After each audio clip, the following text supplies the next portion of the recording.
Elizabeth Carter did not cry when they told her she had to marry a stranger to pay for her dead father's sins. She did not cry when her aunt pressed the borrowed dress into her hands and whispered, "Try not to anger him." She did not cry walking down that church aisle with every soul in Red Hollow staring at her, like she was already a widow. She saved her tears for one moment, the moment Caleb Whitmore turned around and looked at her with eyes so still, so unbearably quiet, that she understood something nobody had warned her about. He wasn't cruel. He was broken. And somehow, that frightened her more.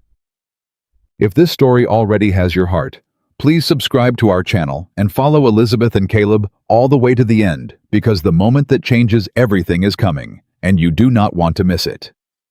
Drop the name of your city in the comments below. I want to see how far this story has traveled. Now let's begin. Part 1. The Bride Who Was Sent Away to the Mountains. The morning Elizabeth Carter buried her father, the sky over Red Hollow was the color of an old bruise, somewhere between gray and the kind of purple that made a person feel like the world itself was pressing down on them. She stood at the edge of the grave in her only black dress, the one she'd let out twice at the seams because she'd grown, but they hadn't had money for fabric in 3 years, and she listened to Reverend Miles say the words about dust and heaven and eternal peace, and she thought, he didn't deserve peace. He deserved to see what he left us with. Then she felt ashamed for thinking it. Then she thought it again. Thomas Carter had been a good man, in the way that weak men are sometimes called good. He had never raised his hand to her, never spoken with cruelty, never once looked at his daughter with anything but a kind of watery, helpless love that made her chest ache even now. But he had also borrowed money he could never repay, shaken hands on deals he didn't understand, and signed papers he hadn't read carefully enough. And when the consumption finally took him in February of 1882, he left behind Elizabeth, her younger brother William, and a debt to Harlan Greer that amounted to more than everything the Carters had ever owned, combined. Harlan Greer did not attend the funeral. He sent his man Dobbs instead, a thin man with a mustache like a dead caterpillar and a way of standing just close enough to make a person uncomfortable without ever technically invading their space. Dobbs waited until the Reverend said amen, and the dirt was packed down, and people started drifting away before he appeared at Elizabeth's elbow.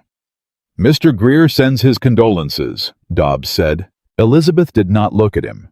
"Tell Mr. Greer his condolences aren't needed. He'd also like to remind you that the note your father signed comes due in 30 days. William was 11 years old and standing on her other side, and she felt him stiffen. She reached down and took his hand without looking at him. "I'm aware of the note," she said. "Mr. Greer has given some thought to your situation," Dobbs continued, and his voice had the particular smoothness of a man who delivered bad news so often he had stopped noticing it was bad. "Given that you and your brother are without means, he's prepared to offer an arrangement." "I'm not interested in Mr. Greer's arrangements, Miss Carter." Dobbs stepped around in front of her, then forcing her to look at him. "You don't have the luxury of not being interested. The note is due. Your farm is the collateral. You have a child brother who will need somewhere to sleep come spring." She looked at him. "What arrangement?" He told her. She said nothing for a long time. The wind came through the cemetery and moved the dead grass in waves, and somewhere behind her, she could hear Mrs. Aldrich telling someone in a low voice that it was a terrible shame, just terrible, that poor girl, what would become of them. "Caleb Whitmore," she finally repeated. "He's agreed to the terms. The debt would be forgiven. Your brother would remain on the farm under Mr. Greer's protection until he comes of age. You would go to the mountain. Everyone in this county calls that man the Mountain Wolf. People call men all manner of things, Miss Carter. They say his first wife died under...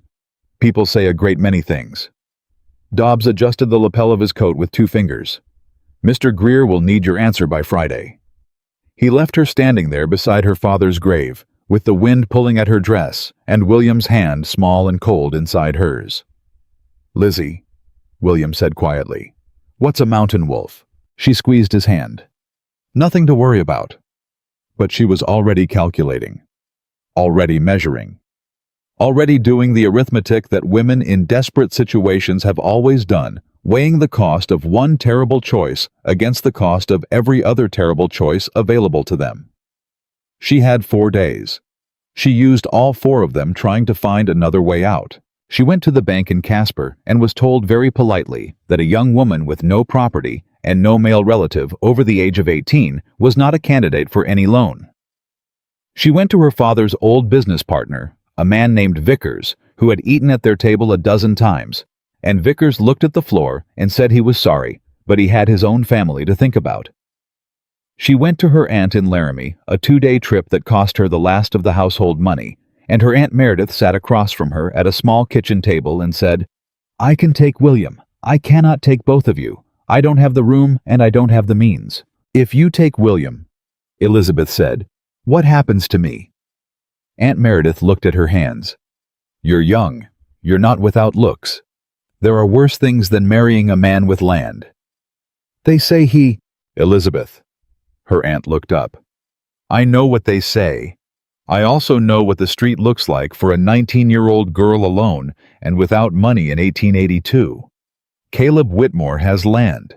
He has a house. He has never been brought up on any charge in any court." She paused. "I know it isn't what you wanted. I know it isn't right. But sometimes right doesn't enter into it." Elizabeth took the 2-day trip back to Red Hollow alone. She gave Dobbs her answer on Thursday. The wedding was set for 2 weeks out. She spent those 2 weeks doing what she had always done when things were beyond her control. She worked. She cleaned the farmhouse until her hands bled at the knuckles. She packed what little they had. She sat with William at night after supper and read to him from the same books she'd read to him since he was small, and she did not talk about what was coming. He knew. She knew he knew. They simply didn't speak it aloud, because speaking it aloud would have made it real in a way that neither of them could afford right then. The night before the wedding, William came into her room after she thought he was asleep and sat on the edge of her bed. "Are you scared?" he asked. She considered lying. She had spent a lifetime not lying to him. "Yes," she said. "Are you going to be okay?" "Yes," she said. This one she meant. He nodded seriously the way 11-year-old boys nod when they're trying very hard to be older than they are. "I'll work real hard," he said. "I'll pay off the debt myself when I'm older. I'll come get you." She pulled him in and held on, and she pressed her face against his hair and breathed him in that particular smell of little boy and dirt and the wood smoke from their stove, and she thought, "Don't you dare cry. Don't you dare." "I know you will," she said. The church in Red Hollow held 40 people. On the morning of Elizabeth Carter's wedding, it held 37 because 3 of the pews in the back were taken up by people who had heard about the circumstances and come to watch the way people come to watch a carriage accident. Not because they wanted to help, but because misery has always drawn a crowd. Elizabeth had borrowed a dress from Mrs. Holt, who was wider than her in the shoulders and shorter in the hem, which meant the dress fit strangely in both directions and made her feel even less like herself than she already did. She carried no flowers. She had not wanted flowers. Flowers felt like a lie. She walked herself down the aisle. There was no one to give her away, and she had decided she didn't want to be given. She walked with her chin level and her hands still, and she looked straight ahead at the altar, and she was doing fine. She was doing perfectly fine until she saw him. Caleb Whitmore was not what the rumors had prepared her for. She had expected someone monstrous, someone whose face matched the things people whispered. She had constructed a version of him in her mind over the past 2 weeks. Large, yes, she'd been told that much, but also unkempt, hard-eyed, with some quality of violence visible in the way he held himself. He was large. That part was accurate. He stood at least 6 feet and some additional inches that made him the tallest person in the church by a significant margin, with shoulders that spoke of years of physical work and hands that looked like they could close around a fence post and pull it out of frozen ground. But his face was not monstrous. It was tired. That was the word that came to her standing 20 feet away from him while the whole town held its breath and waited to see if she'd turn around and run. He looked tired in a way that went deeper than sleep. The kind of tired that settles into a person's bones after years of carrying something too heavy for one set of hands. He was watching her approach. His expression didn't change, but his jaw worked once a small involuntary movement, and she thought she couldn't be certain, but she thought that he was nervous. That was the thing that made her keep walking. Not bravery, not resignation. The simple human recognition that the man waiting for her at the altar was at least in this moment as frightened as she was. She reached him. He nodded. "Miss Carter." "Mr. Whitmore," she said. Reverend Miles opened his book. The ceremony lasted 11 minutes. Elizabeth said the words she was supposed to say and did not think about what they meant. Caleb said his words in a low, even voice without looking away from her face, and she had the unsettling sensation that he was paying attention in a way that most people in that church were not. When it was done, there was a smattering of applause from the front pews, the polite kind that people offer when they're not sure how to feel about what they just witnessed. Someone in the back coughed. Caleb turned to her. He didn't smile. He didn't make any of the gestures she might have expected. He simply offered his arm, and when she took it, he walked her out of that church with the steadiness of a man who had decided something and intended to see it through. Outside, his wagon was waiting. William was there on the street, standing with Aunt Meredith, who had made the trip down for the ceremony. Elizabeth crossed to him and held him one more time, and she felt his thin arms wrap around her waist, with a fierceness that made something crack open in her chest. "I'll write," she told him. "Every week," he demanded. "Every week." She pulled back and looked at his face, memorizing it the way you memorize something you're afraid you might forget. Then she climbed onto the wagon beside Caleb Whitmore and did not look back, because if she looked back, she would not be able to keep the promise she'd made herself in that cemetery 2 weeks ago. "Don't you dare cry in front of them." The ride north toward the mountains took the better part of a day, and Caleb did not speak for the first 3 hours of it. Elizabeth had come prepared for silence. She'd brought a book, one of the novels from the small collection she'd kept from her father's shelf, the only things of real value she'd taken with her, and she opened it on her lap and stared at the pages without reading a single word. The land changed as they climbed. Red Hollow sat in a wide basin valley where everything was flat and pale and open, and she had lived there her whole life and never thought of it as beautiful until she was leaving it. The mountains ahead were different, enormous, indifferent, covered in pine that turned the slopes dark green, even in late winter, crossed with cuts of snow that hadn't melted and might not melt until June. "You read much," Caleb said. She looked up. He was watching the road. "Yes," she said. "Good." He nodded once. "There's a lot of evenings in winter." It was not much. It was in fact the least romantic thing she had ever heard from a man. But something about the way he said it matter-of-factly, without judgment, as if her reading was simply a practical consideration and a welcome one, made the knot in her chest loosen by a fraction. "What do you do in the evenings?" she asked. He thought about it. "Mend tack, read some, fix things that broke during the day." He paused. "I'm not much for conversation." I noticed. Something moved at the corner of his mouth, not quite a smile, an acknowledgement. "I can talk," he said. "I just don't see the point in talking when there's nothing that needs saying." "What decides what needs saying?" He glanced at her for the first time since they'd left town.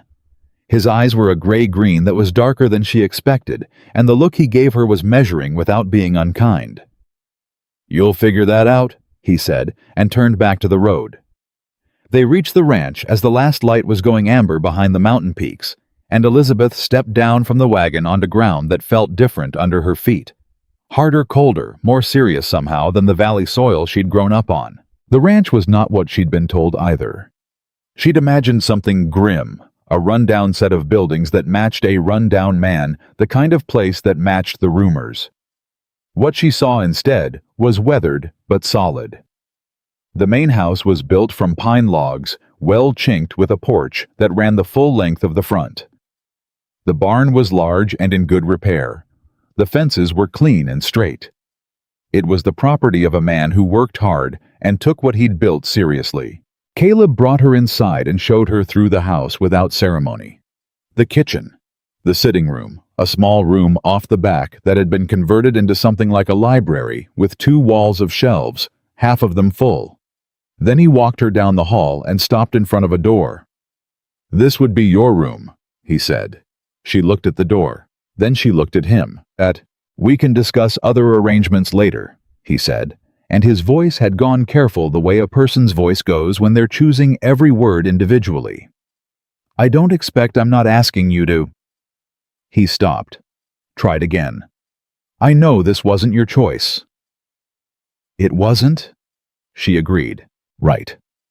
He reached past her, and she saw then what she hadn't noticed before. There was a bolt on the inside of the door. A new one, the metal still bright, installed recently.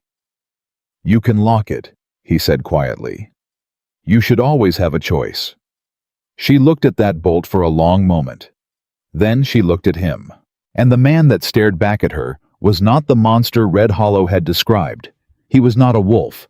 He was something she hadn't thought to prepare herself for, a man trying in the only language he seemed to know, which was the language of practical gestures and unspoken intentions, to tell her something important.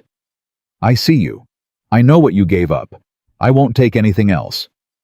"Thank you," she said. He nodded. He turned to go.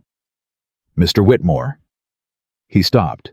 "What should I call you?" she asked. He considered it. "Caleb." "All right, Caleb."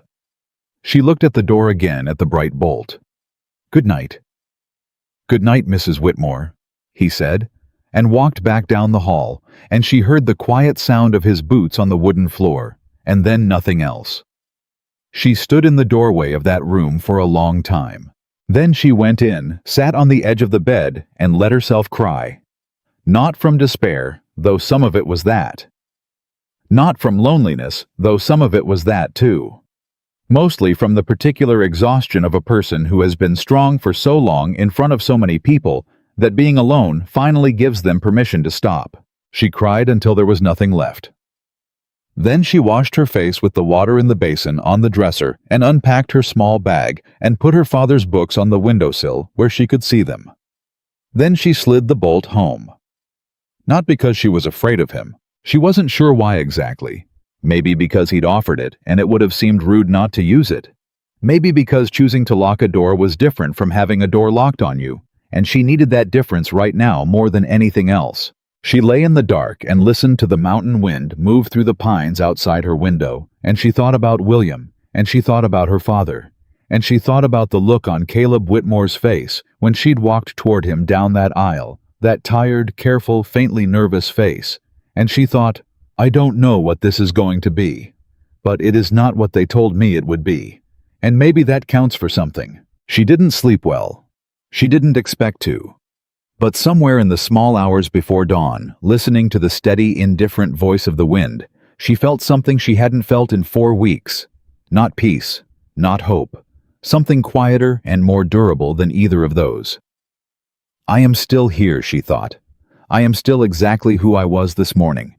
And I will still be here tomorrow." Morning came gray and cold and early, and when Elizabeth pulled on her dress and opened her bedroom door and followed the smell of coffee down the hall, she found Caleb at the kitchen stove, with his back to her, already dressed for the day. He poured a second cup without turning around and set it on the table. She sat down. He served eggs and bread and didn't comment on how little she ate, because she wasn't hungry, and she didn't comment on the fact that he'd clearly been awake for hours before she rose, and they sat across from each other in that kitchen while the light came in cold through the window and the wind moved through the pines, and neither of them spoke. But it wasn't the silence of strangers. It was the silence of 2 people figuring something out. "I'd like to help with the work," Elizabeth said, finally wrapping both hands around her coffee cup. "I'm not here to sit indoors." Caleb looked up from his plate. "I grew up on a farm," she said. "I know animals. I can learn whatever I don't know." He looked at her for a moment. Then he nodded, slow and deliberate. The way she was beginning to understand was simply how he moved, like every gesture was something he'd decided on rather than something that just happened to him. "All right," he said. "What's first? Horses need feeding." He stood carrying his plate to the basin. "You can come out when you're ready." She was ready in 10 minutes. She found him in the barn already moving between stalls with a focus and efficiency that told her he'd done this 10,000 times and would do it 10,000 more without ever thinking it was remarkable. He showed her the routine, without commentary, which horses were, which were gentle, which needed patience, how much grain, where the water came from, how to check the hooves for ice pack in winter. He didn't hover, he didn't repeat himself. He showed her once and then stepped back and let her do it, and when she made a mistake, he corrected it quietly without expression. She worked beside him for 3 hours that first morning and went back inside with her hands aching and her back protesting and something in her chest that felt cautiously like purpose. That evening after supper, which Elizabeth cooked, discovering that the kitchen was well stocked and that Caleb ate whatever was put in front of him without complaint or comment. She found the library room and stood in front of the half-full shelves. The books were old and well used, the kind that showed they'd been read rather than displayed. Dickens' Twain Some History, a surveying manual, 3 volumes on animal medicine, and tucked at the end of one shelf a worn Bible with a woman's name inscribed in the front. Anna Whitmore, December 1874. Elizabeth stood very still. Then she put the Bible back exactly where it had been and chose a Dickens novel and went to sit by the fire. She didn't mention it, but she thought about it for a long time that night, lying in the dark with the bolt slid home and the wind moving through the pines. Anna Whitmore, December 1874. There was a whole story in those 5 words, a whole life, a whole loss. She thought about the tired look on Caleb's face. Not the tiredness of a hard day, but the tiredness of years, and something shifted in how she held what she was dealing with. She had thought of herself as the only one in this arrangement who had been handed something they didn't ask for. Lying there in the dark, she began to wonder if that was true. The week settled into something like routine, strange, uncertain, full of small adjustments and careful negotiations conducted entirely without words. And by the end of it, Elizabeth Carter, who had arrived on this mountain believing her life was over, was beginning to suspect she had been wrong about that. She didn't know yet what her life would be, but she was beginning to believe it was still hers. And in the Rocky Mountains of Wyoming in the winter of 1882, in a house built from pine logs on the side of a cold and indifferent mountain, beside a man she didn't understand yet, but was beginning very slowly to see, that felt like enough to hold on to. It felt like a beginning. The second week on the mountain, Elizabeth stopped waiting to be told what to do. That was the first shift, small, barely visible. The kind of change that happens so gradually, you don't notice it until you're already on the other side of it. She stopped standing at the kitchen window each morning calculating what was expected of her, and started simply deciding. She was up before Caleb twice that week, coffee already made when she heard his boots on the hall floor, and the look on his face both times was the same. Not surprised exactly, more like a man who'd received something he hadn't known to hope for and wasn't quite sure what to do with it. He said nothing both times. He poured his coffee and sat down and drank it. But on the third morning when he came in to find her already at the stove, she heard something behind her that she hadn't heard from him yet. It was just a breath, a single quiet exhale, but it had a quality to it that she recognized because she'd made the same sound herself a few times in the past weeks, when something difficult turned out to be slightly less difficult than she'd braced herself for. Relief. She didn't turn around. She kept her attention on the pan. But she tucked that sound away somewhere private and held on to it. The cold that February was not casual. It was the kind of cold that had intention, that came through walls and under doors and found every gap in every layer of clothing with what felt like personal malice. Elizabeth had grown up with Wyoming. Winters had thought she knew what they were, and discovered in her first real weeks on the mountain that valley cold and mountain cold were different creatures entirely. She could feel it in the ground when she walked to the barn. She could hear it in the way the pines moved, a deep and constant voice that never entirely went away.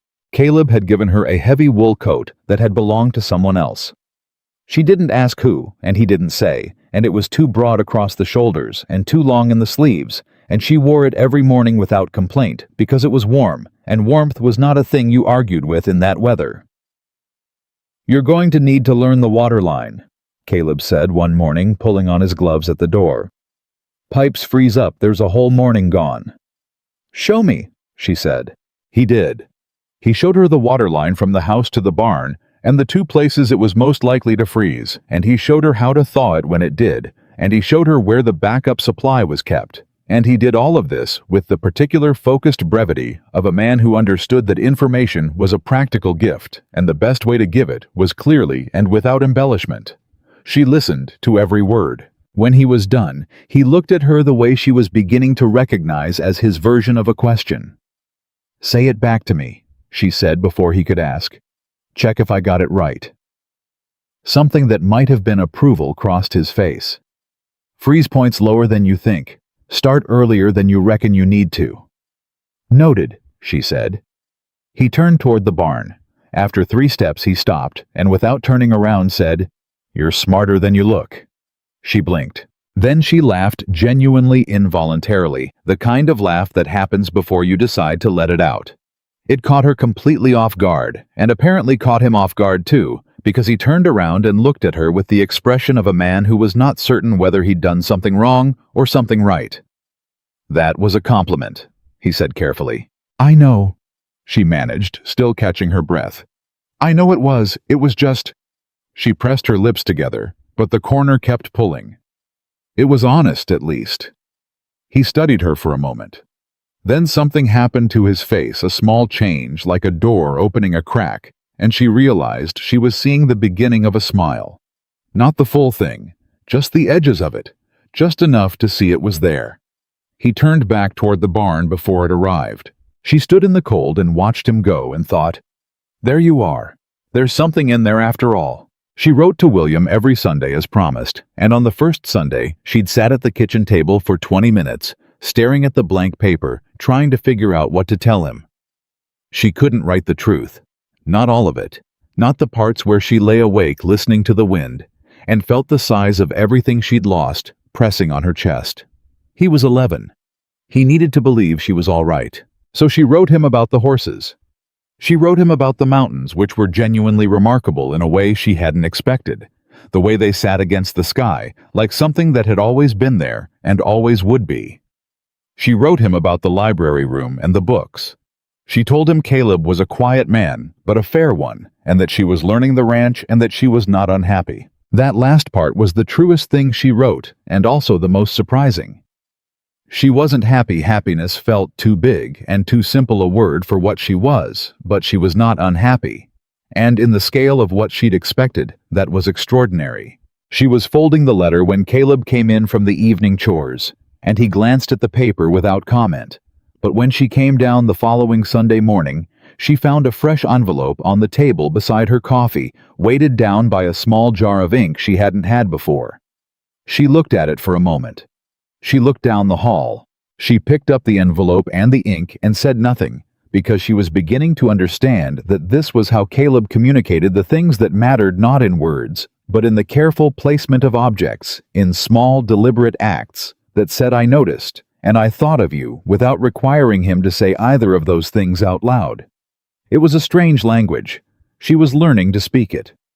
The horses were where she found her footing first. There were 6 of them. 2 working horses, a young mare who was still nervous around strangers, a steady old gelding named Trouble, who had been so named Caleb, explained without elaboration. Because that was what he'd been at 3 years old, a breeding stallion kept separately, and a small bay that had come to Caleb lame the previous spring and was still recovering. The bay was called Hazel. She was the one that started everything. Elizabeth had noticed Hazel on the first morning, the way she stood apart from the others, the careful way she distributed her weight, the watchfulness in her dark eyes. She'd started spending extra time with her, moving slowly, keeping her voice low, letting the horse decide the terms of their acquaintance on the horse's schedule rather than her own. One afternoon in the 3rd week, she was in Hazel's stall, working slowly up the horse's neck with a brush when she became aware that Caleb had stopped in the aisle outside. She kept her attention on Hazel. "You're good with her," Caleb said. "She needs patience, not hurry," Elizabeth said. "She's still deciding if people are worth trusting." Caleb was quiet for a moment. "Where'd you learn that?" My father kept horses, she said, when he still had the money for them. She felt, rather than saw him lean against the stall door. He was good with them, Caleb asked. He was good with everything gentle, she said. It was the harder things he had trouble with. There was a silence that had weight to it. The debt, Caleb said, not a question. He signed things he didn't understand and trusted people he shouldn't have, Elizabeth said. Her voice was steady. She'd had 3 weeks to work through the anger, and she wasn't done with it, but she could talk around the edges of it now without it swallowing her. He wasn't a bad man. He was a careless one. The difference mattered to him a great deal. I'm not sure it made much practical difference to the rest of us. Caleb said nothing. Hazel turned her head and pressed her nose against Elizabeth's shoulder, and Elizabeth let her. She trusts you, Caleb said. It took 3 weeks, Elizabeth said. Another silence. Some things do, Caleb said. She turned then and looked at him directly across the stall door, and he was already looking at her, and the look on his face was one she hadn't seen on him before. Not the careful, controlled expression he wore in the house, not the focused efficiency he wore at work, but something quieter and more unguarded. Something that sat in his face, the way an old injury sometimes surfaces in a body coming through the muscle without permission. Neither of them said anything. Hazel shifted under Elizabeth's hand. I'll start supper, Elizabeth said. Right, Caleb said, and pushed off the stall door. That evening they ate in the kitchen as usual, but something had rearranged itself in the air between them. Not dramatically. Not in any way Elizabeth could have pointed to if asked to explain it. Just the sense that some invisible measurement had been taken and found acceptable, and that what had been a negotiated truce was quietly becoming something slightly warmer. She didn't remark on it. Neither did he. But when she got up to clear the dishes, and he was already at the counter doing the same, and their hands arrived at the same stack of plates at the same moment, and nearly collided. They both stepped back, and there was a beat of unexpected awkwardness, the kind that comes not from hostility, but from the sudden awareness of proximity. And Caleb said, "Go ahead," and she said, "No, you," and they both stopped. "I'll wash," he said. "You've been on your feet since morning." "So have you," she pointed out. "I'm used to it." "So am I, as of about 2 weeks ago." He looked at her for a moment. Then he did something she didn't expect. He stepped back from the counter and gestured toward it with one hand. A courtly, almost old-fashioned gesture, the kind that belonged in a drawing room rather than a mountain kitchen, and said with complete seriousness, "After you, Mrs. Whitmore." She bit the inside of her cheek. She stepped up to the counter and her shoulders were shaking slightly with something she was working hard to contain, and she heard behind her the quietest possible sound. Almost nothing, barely a breath, but it was unmistakably the sound of Caleb Whitmore laughing, or the closest thing he apparently had to it. It lasted about 4 seconds. But she held that 4 seconds in her chest for the rest of the evening like something valuable. The twist came on a Thursday 3.5 weeks after her arrival, and it came in the form of a man named Roy Phelps. Phelps arrived at the ranch just after noon, riding a good horse, and wearing the kind of coat that said city money rather than working money. He tied up at the post outside and knocked on the door of the house, and Elizabeth answered it because Caleb was in the far pasture, and she'd seen him go. Phelps had a wide, easy smile and eyes that were doing different work than his mouth. He introduced himself as an associate of Harlan Greer's, which was enough to make the back of Elizabeth's neck go cold, and said he was passing through, and hoped to pay his respects to the new Mrs. Whitmore. "Mr. Whitmore isn't here at present," Elizabeth said. "That's all right," Phelps said, and his smile didn't move. "It's you I was hoping to see, actually." She didn't invite him in. She stood in the doorway with her hand on the edge of the door and waited. "Mr. Greer wanted me to convey his congratulations on your marriage," Phelps said, "and to make sure you're settling in well, that everything is to your satisfaction." "Tell Mr. Greer I'm well," Elizabeth said. "He also wanted me to let you know that the terms of your arrangement remain in place. Your brother's situation is comfortable. Mr. Greer is a generous man, where obligations are honored. The word obligations landed where it was intended. She felt it. I haven't forgotten the terms, she said. No, of course not. Phelps reached into his coat and produced a small folded paper, which he offered to her. Mr. Greer also asked me to deliver this. Just some correspondence. Regarding the original note. Bookkeeping, you understand. She took the paper without opening it. You give Mr. Greer my regards, she said. I'll do that. Phelps tipped his hat. He turned to go, then stopped the manufactured kind of stopping that was clearly planned and turned back. One more thing, Mrs. Whitmore. Mr. Greer did want me to mention that if things on the mountain prove not to your liking, there are alternative arrangements that might be made. For yourself and your brother both. The smile again. Mr. Greer thinks of these things. He's a thoughtful man. Good day, Mr. Phelps, Elizabeth said. She closed the door. She stood with her back against it for a full minute, the paper in her hand, the cold of the outside still clinging to the wood behind her. And she thought about what she'd just heard, and what it meant, and what it was designed to make her feel, and she felt it the intended hook, the reminder that she was still in Greer's orbit, that the leash was still there, even if it had some slack in it. Then she opened the paper. It was a copy of her father's note, the original debt. But at the bottom, in a different ink, someone had added a figure she hadn't been told about. An interest amount accumulated dated 3 months prior to her father's death. The total was significantly larger than what she'd been told. Larger than what she'd agreed to.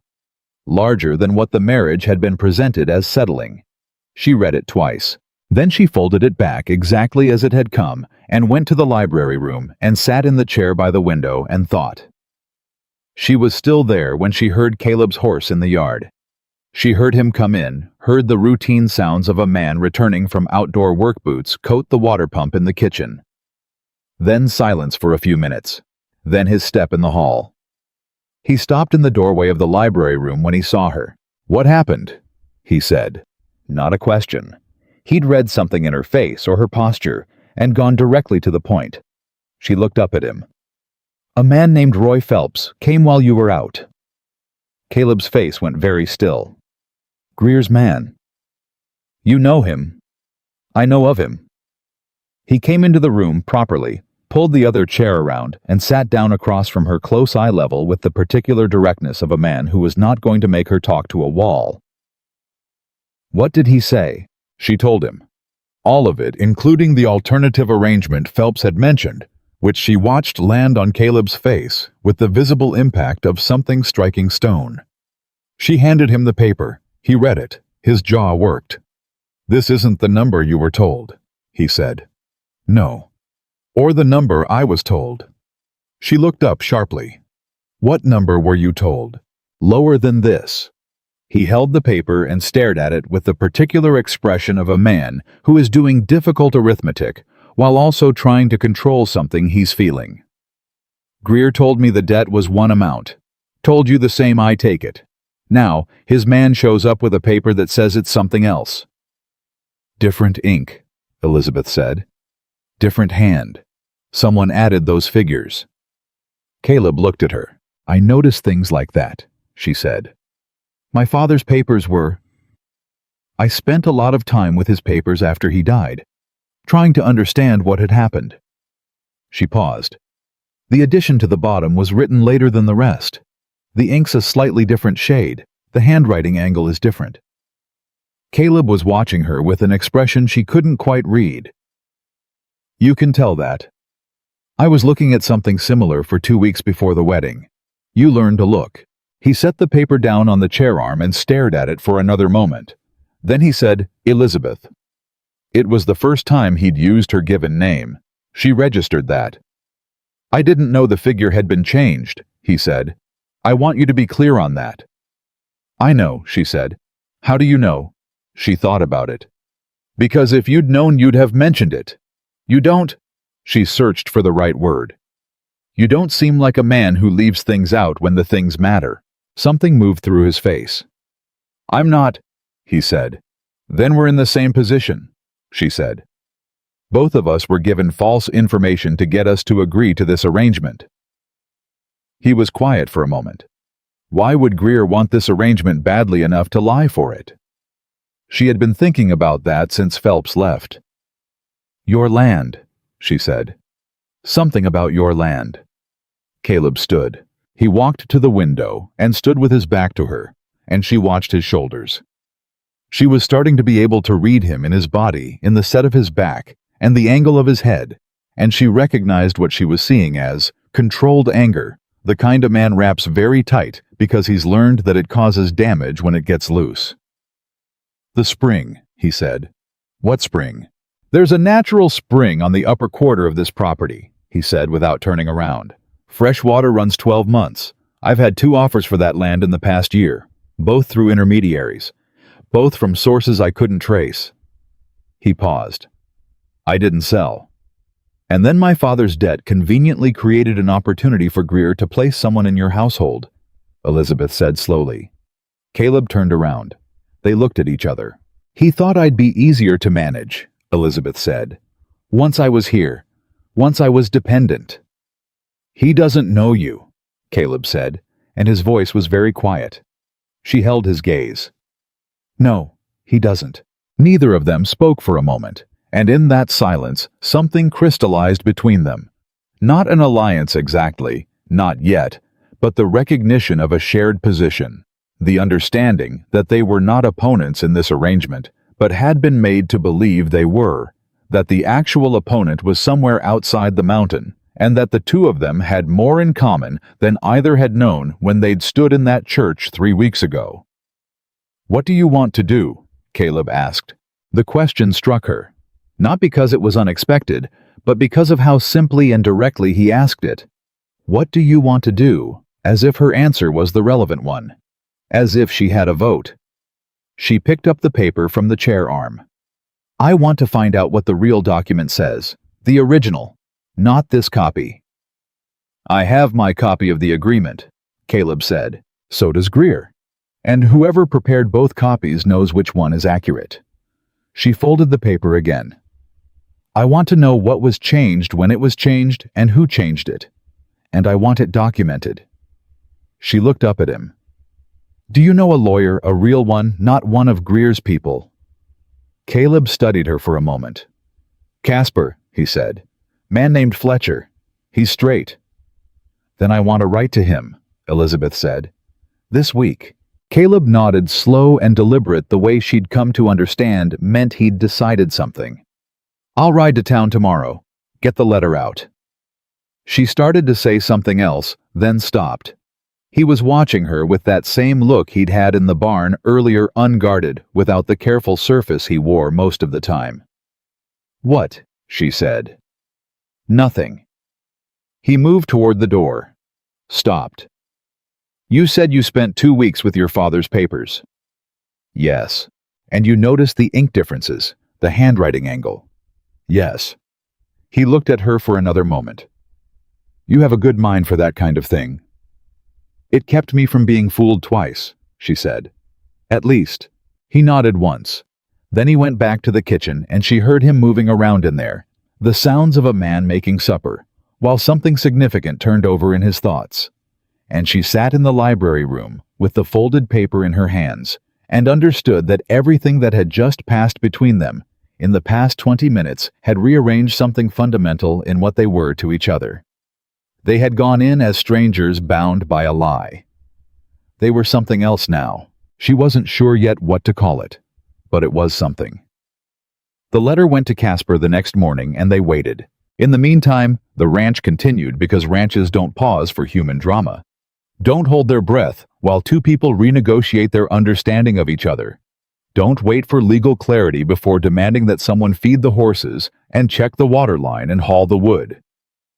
The days moved forward the way days do with work and cold, and the occasional small surprise, and Elizabeth worked her way into the rhythm of the mountain with the same deliberate attention she'd given to Hazel, slowly on its schedule, learning to recognize what it was telling her rather than what she expected it to say. She found things she hadn't expected to find. She found that she was genuinely good with the horses, good in a way that went beyond what she'd learned from her father, a natural attunement that Caleb commented on once briefly, and then again a week later in slightly more words, which on his scale of expressiveness was practically a speech. She found that the isolation she'd expected to find suffocating was instead a different kind of quiet than she'd ever known. Not the empty quiet of a house where no one wanted to speak, but the full quiet of a place where there was simply a great deal happening that didn't require commentary. She found that Caleb Whitmore was underneath the silence and the careful surface and the careful distance, one of the most deliberate people she had ever encountered. He didn't do things by accident. He didn't say things by accident. Every gesture, every word, every small action carried intention behind it. And once she understood that, she started paying attention differently, started seeing the pattern of him instead of just the surface. The flowers appeared the third week. She came down one morning, and there was a small jar on the windowsill of the kitchen with 3 dried wildflowers in it, the kind that grew in the lower meadow, pressed but not yet fully faded. She stood and looked at them and didn't say anything, and Caleb came in from outside and sat down and poured his coffee, and also didn't say anything. "These are from the lower meadow," she said finally. "Reckon so," he said without looking up from his cup. "You went down there yesterday afternoon. Had to check the fence line." "The fence line," she said, "runs along the meadow."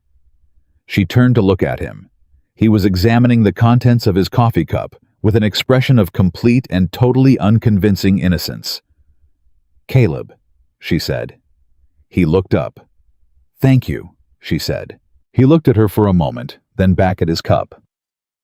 "Thought you might miss having flowers around," he said. "Women generally do. I don't know if you particularly—" He stopped.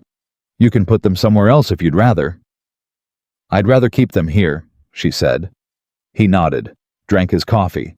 She turned back to the window and stood there with the pale morning coming through, and the small jar of dried wildflowers sitting in it, and she felt something happen in her chest, a loosening or an opening, or whatever it is, when something you'd given up on quietly comes back. He noticed, she thought. He noticed I missed it, and he did something about it in the only way he knows how, which is completely silently and without asking for anything in return. She thought about the bolt on her door, the envelope and the ink, the second coffee cup that was always ready before she came downstairs. She thought about the tired face at the altar and the measured words and the way he'd said, "You should always have a choice." And she thought about the question she'd been carrying since the night Phelps had left. What am I doing here, and what is this going to be? She was beginning to have an answer to the second part of that question. The answer was coming to her the way the mountain dawn came. Not all at once, not dramatically, but in degrees, each one slightly lighter than the one before, until suddenly there was enough light to see by. The reply from the lawyer Fletcher arrived 12 days after they sent the letter. Caleb read it first at the kitchen table, while Elizabeth was finishing the morning's work in the barn, and when she came in and found him sitting there with the paper in his hand and a look on his face she hadn't seen before, she stopped in the doorway and held on to the frame. "What does it say?" she said. He looked up at her. "Your father's original note," he said. "The figure Greer showed you, the one with the interest added. It doesn't appear in Fletcher's records. He found the filed copy at the Territorial Land Office." He paused. "The amount was changed. Someone altered the document after it was signed." Elizabeth's hands tightened on the doorframe. "That's fraud." "Yes. That means the terms of our marriage were based on a fraudulent claim." "Yes," Caleb said again. She came the rest of the way into the kitchen and sat down across from him. Her mind was already moving, sorting, calculating the same way it had moved through her father's papers, pulling the threads and following where they led. "He wanted the spring land," she said. "He's wanted it for 2 years," Caleb said. "This." He set the letter down. This was his way of getting control of someone inside the property, someone he thought he could use as leverage, or remove. "Remove," she said flatly.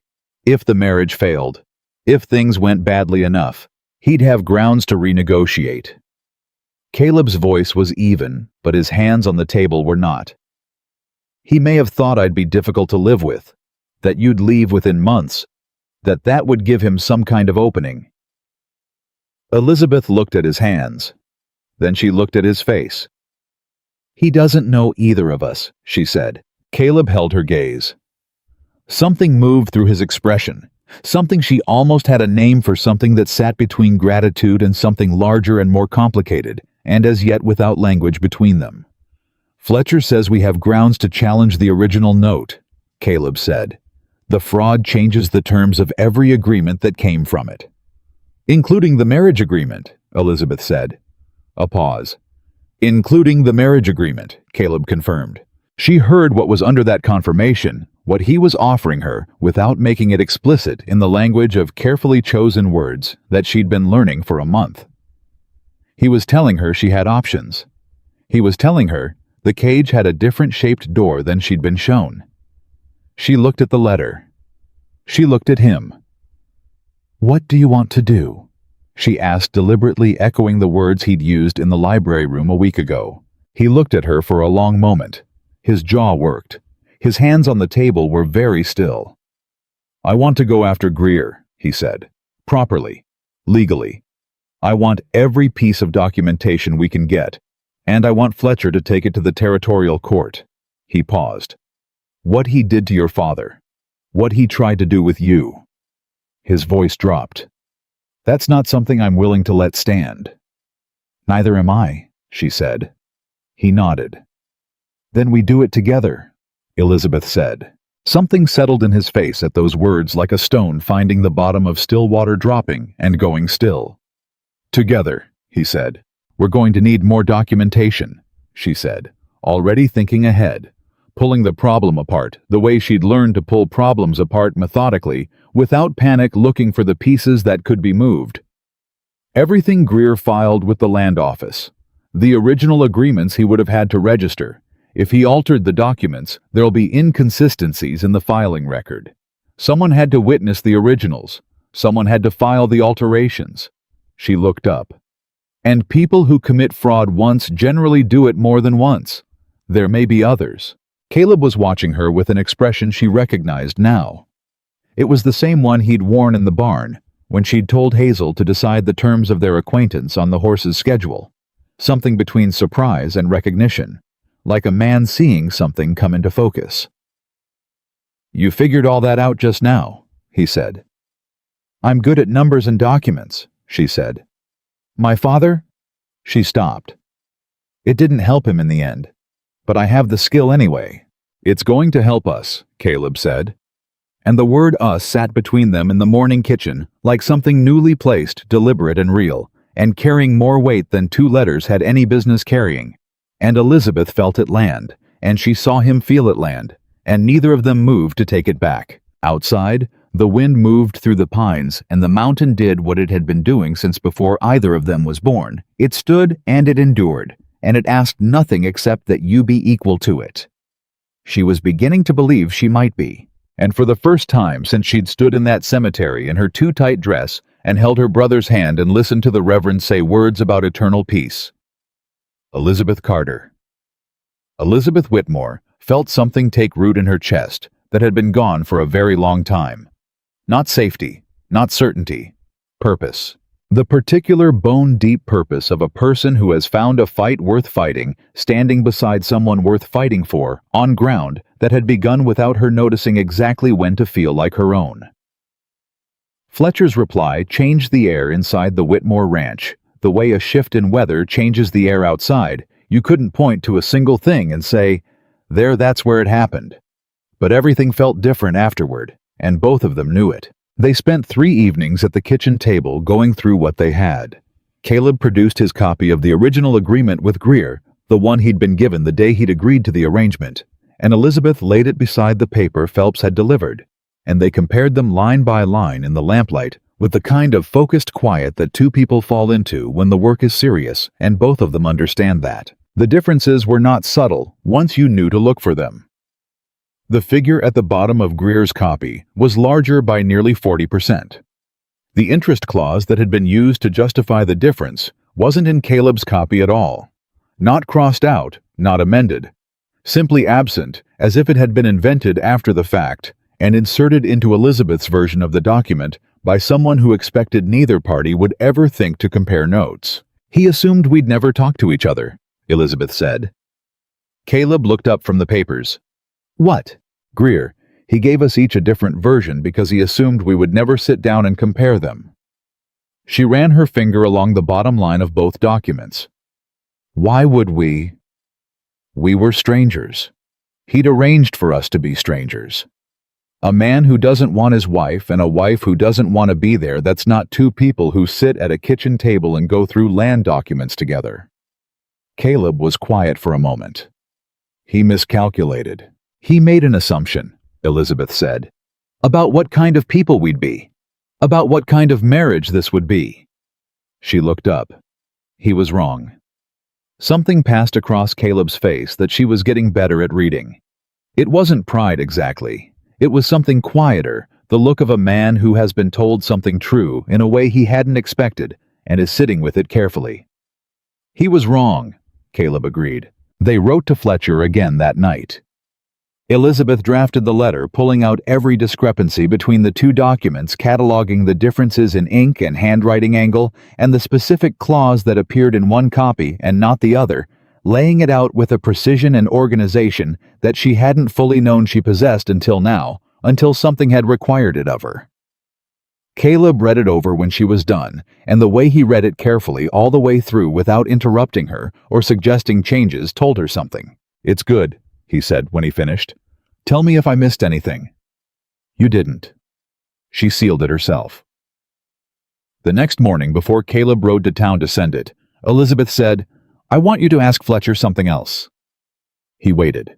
I want to know if there are others, she said. Other families Greer may have done this to. Other debts he may have altered. If he did this to my father, it's not the first time he's done it. She looked at him steadily. Men like Greer don't start with fraud.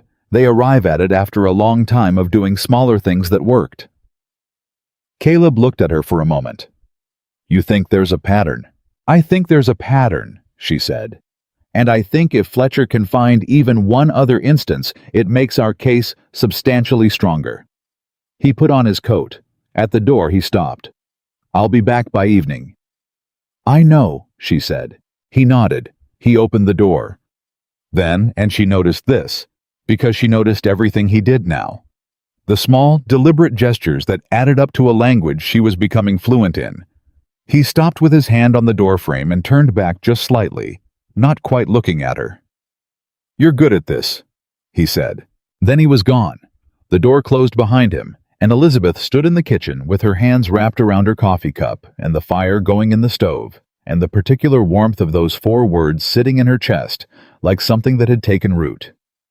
She didn't know what to do with it yet, but she kept it. The pattern Fletcher found took 2 weeks to surface, and when his next letter arrived, it was longer than the previous ones. Dense with names and dates that Caleb and Elizabeth spread across the kitchen table, and studied together in the way they'd been studying everything together side by side, not across from each other, close enough that their shoulders nearly touched neither of them, remarking on when that had shifted. There were 4 other families, 4 other debts that Greer had held, 4 other sets of documents where when Fletcher had gone to the Territorial Land Office and requested the filed originals, discrepancies appeared.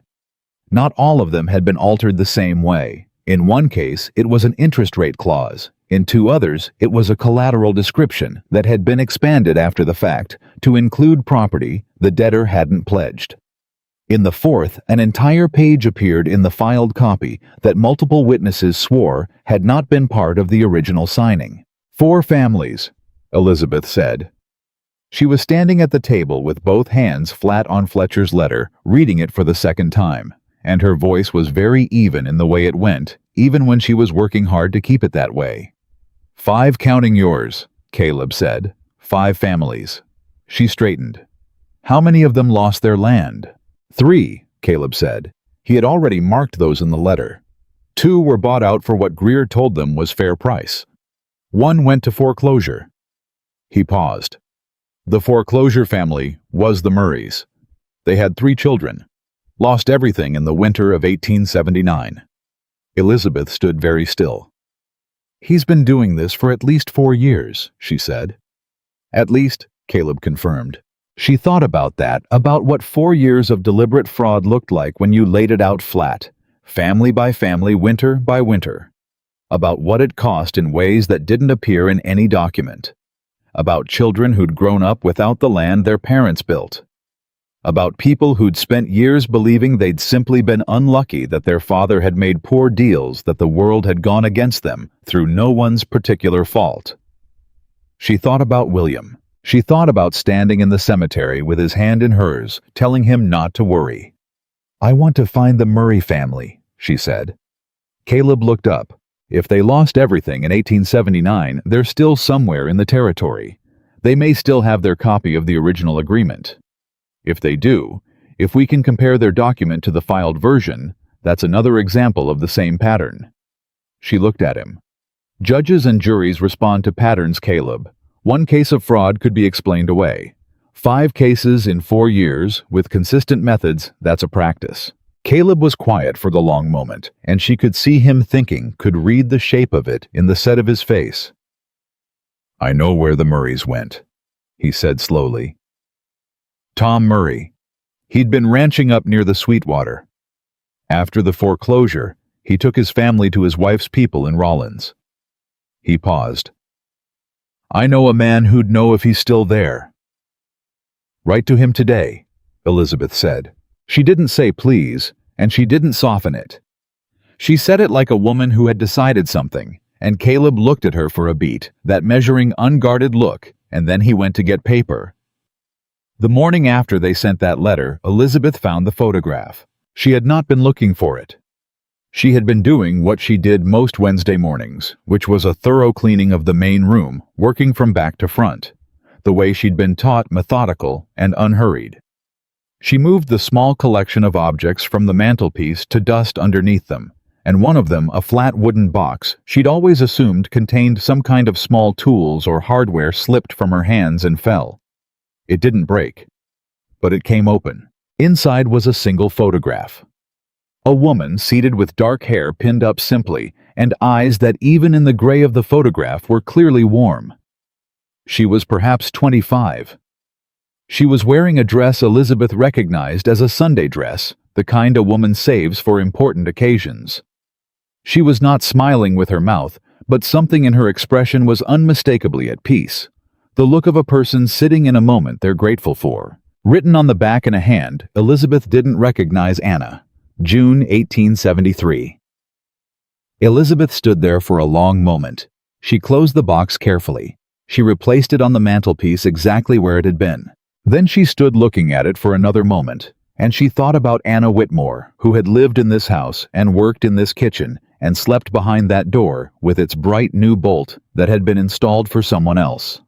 She thought about what Caleb carried, that weight she'd been able to see from the first day, the tiredness that went deeper than sleep, and she understood it differently now, holding the image of that face in her mind. He hadn't built walls because he was cold. He had built them because he had loved someone and lost her. And the kind of loving that leaves that kind of mark is not a small thing. It's the kind of thing that rewrites the architecture of a person. It changes what feels safe and what feels possible and what a person believes they deserve. She thought about what he'd said weeks ago. Some things take time. He hadn't been talking about the horses. She went back to cleaning and said nothing when Caleb came in for midday. But she was quieter than usual, and she noticed him notice that, and she noticed him decide not to ask. Which was, she thought, exactly right. Some things you work through alone first. Then you bring them out. She brought it out that evening. They were sitting in the main room after supper, a thing that had become a habit without either of them deciding it would be the quiet hour between dinner and sleep, where they sometimes read and sometimes talked, and sometimes simply occupied the same space in a silence that no longer felt like an absence. And Elizabeth looked up from her book and said, "I found the photograph today. I didn't mean to. It fell." Caleb went very still. "The one of Anna," she said. "I put it back exactly as it was." He was looking at the fire. His hands were clasped between his knees, and she could see the tension in them, the controlled stillness of a man who has been caught off guard by something he didn't prepare for. "I'm not asking you about it," Elizabeth said carefully. "I'm just telling you so you knew it happened. I didn't want you to wonder." A long silence. "She died in the spring of 1876, Caleb said. His voice was very even. Fever. Fast. "I'm sorry," Elizabeth said. "I built this house for her," he said. "She never lived in it. We'd started the frame and then—" He stopped. "I finished it anyway. Didn't know what else to do with myself." Elizabeth set her book down. "I thought about selling," he said. "After. Thought about going somewhere that didn't have her in every wall." He paused. "Couldn't do it. Felt like I don't know. Like one more thing she'd lose." Elizabeth understood this so completely and so unexpectedly that it stopped her breath for a moment. She thought about her father, about the farmhouse she'd cleaned for 2 weeks after his death, working herself raw, trying to preserve what he'd left, as if the preservation of the physical space could hold something of the person who'd moved through it. "You kept it for her," she said. "I kept it for a lot of years," Caleb said. "And then—" His hands loosened slightly. He looked up from the fire and looked at her directly.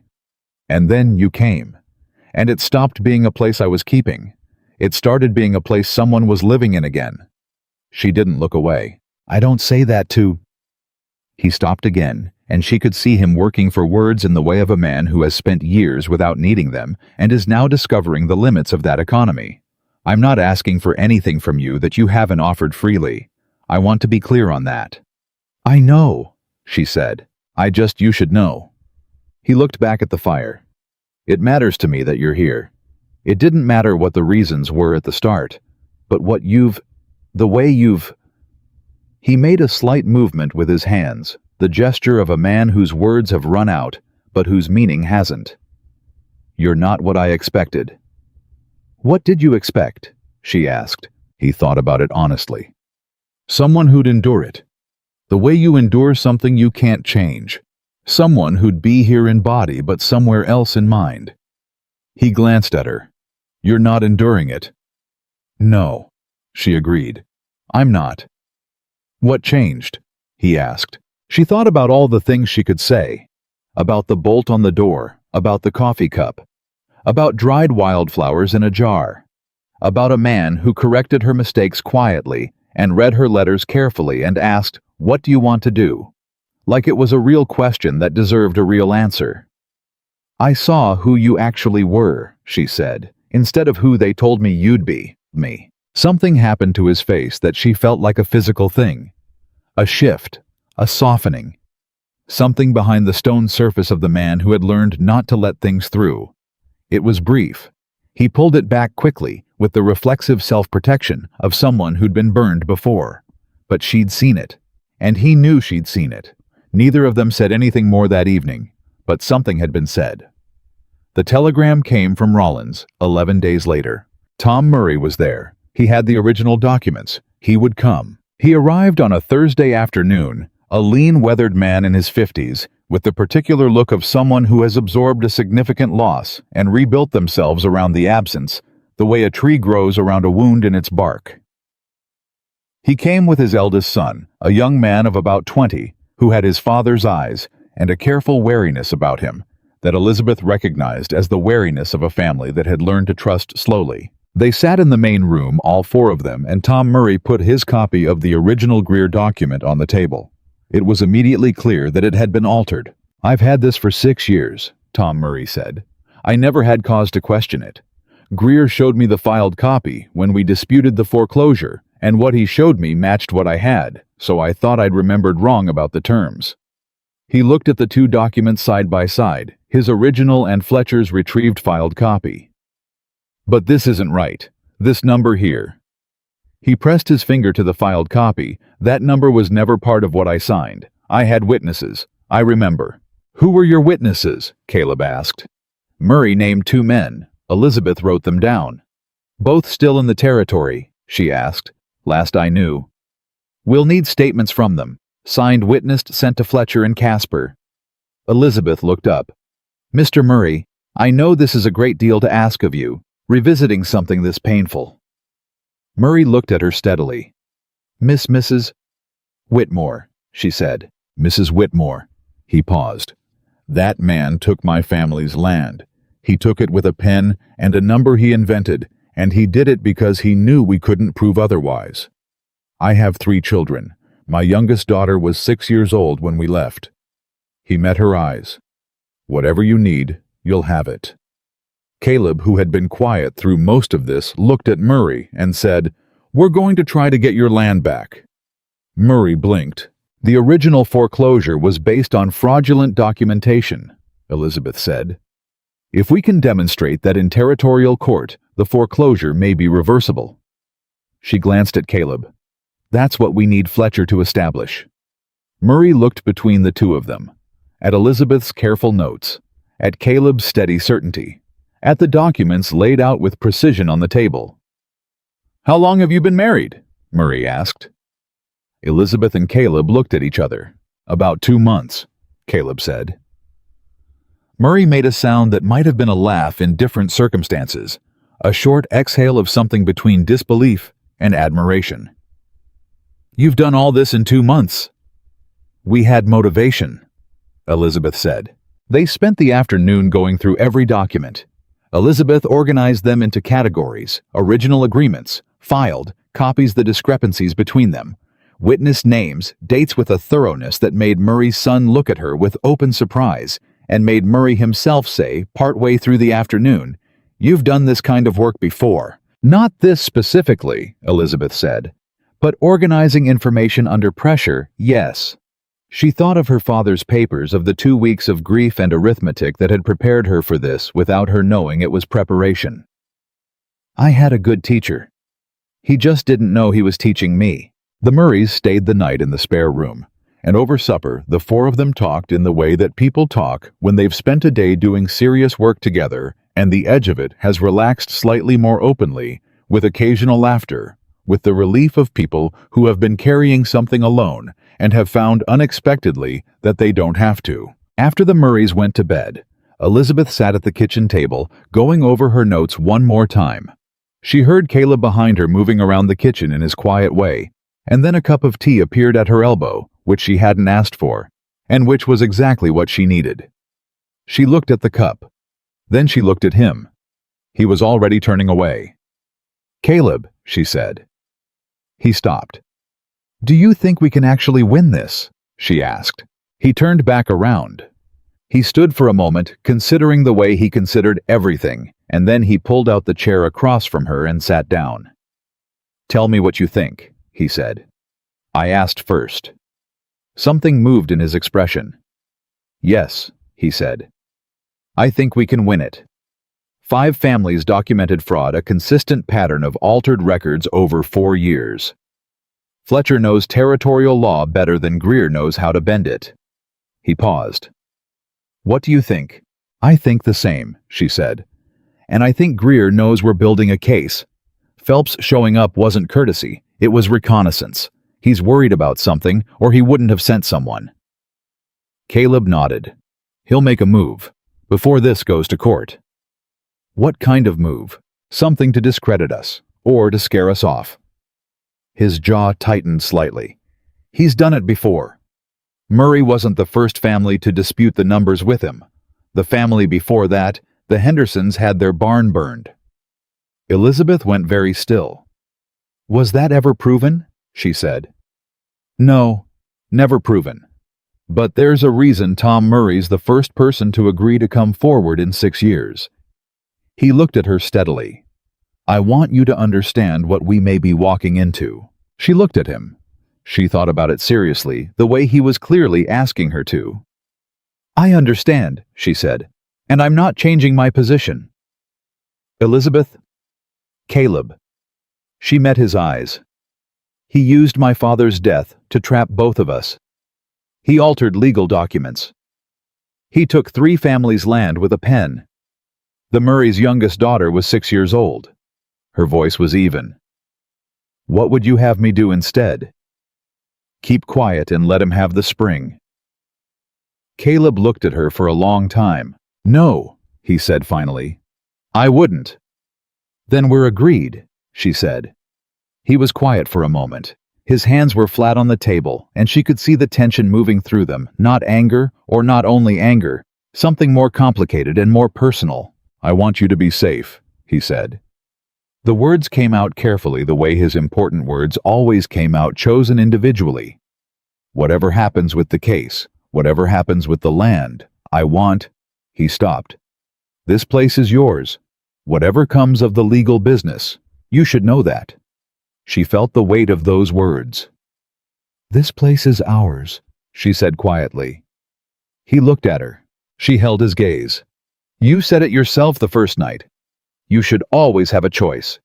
I'm making mine."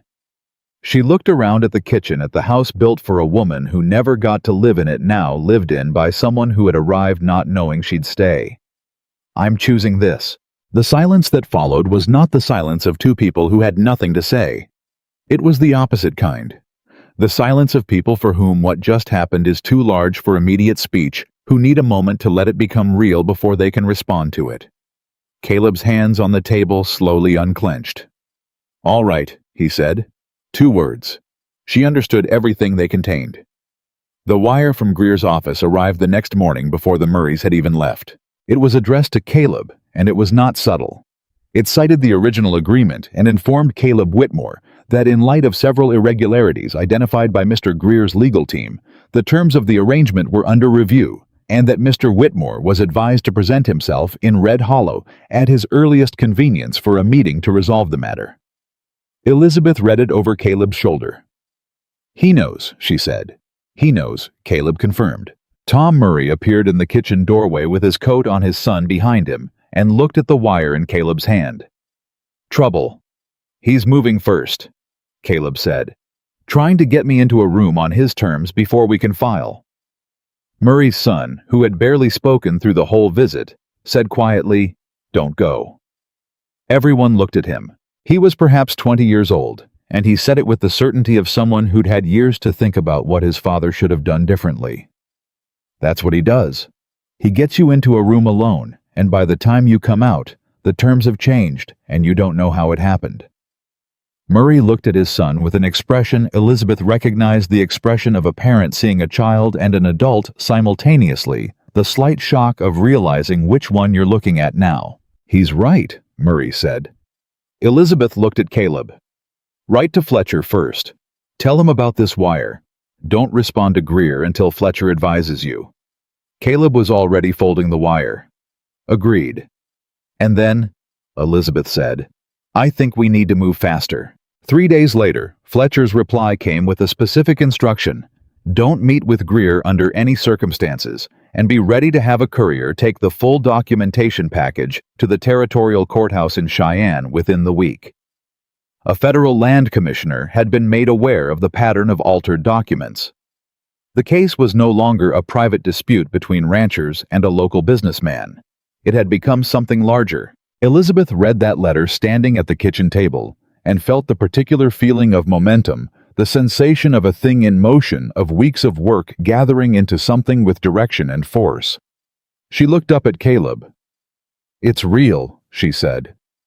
"It's real," he confirmed. And then, without entirely planning to, they were both smiling. Small private, the kind of smile that happens before you know you're going to do it, the kind that belongs entirely to two people who have been through something difficult together, and are standing on the other side of it for the first time, and finding that the other person is still there. Caleb's smile changed his face entirely. It arrived slowly, the way dawn arrived on that mountain, by degrees, each degree a little warmer than the last, and when it got there, Elizabeth understood something she'd been moving toward for weeks but hadn't yet named. She understood it clearly and completely, and the understanding was not frightening.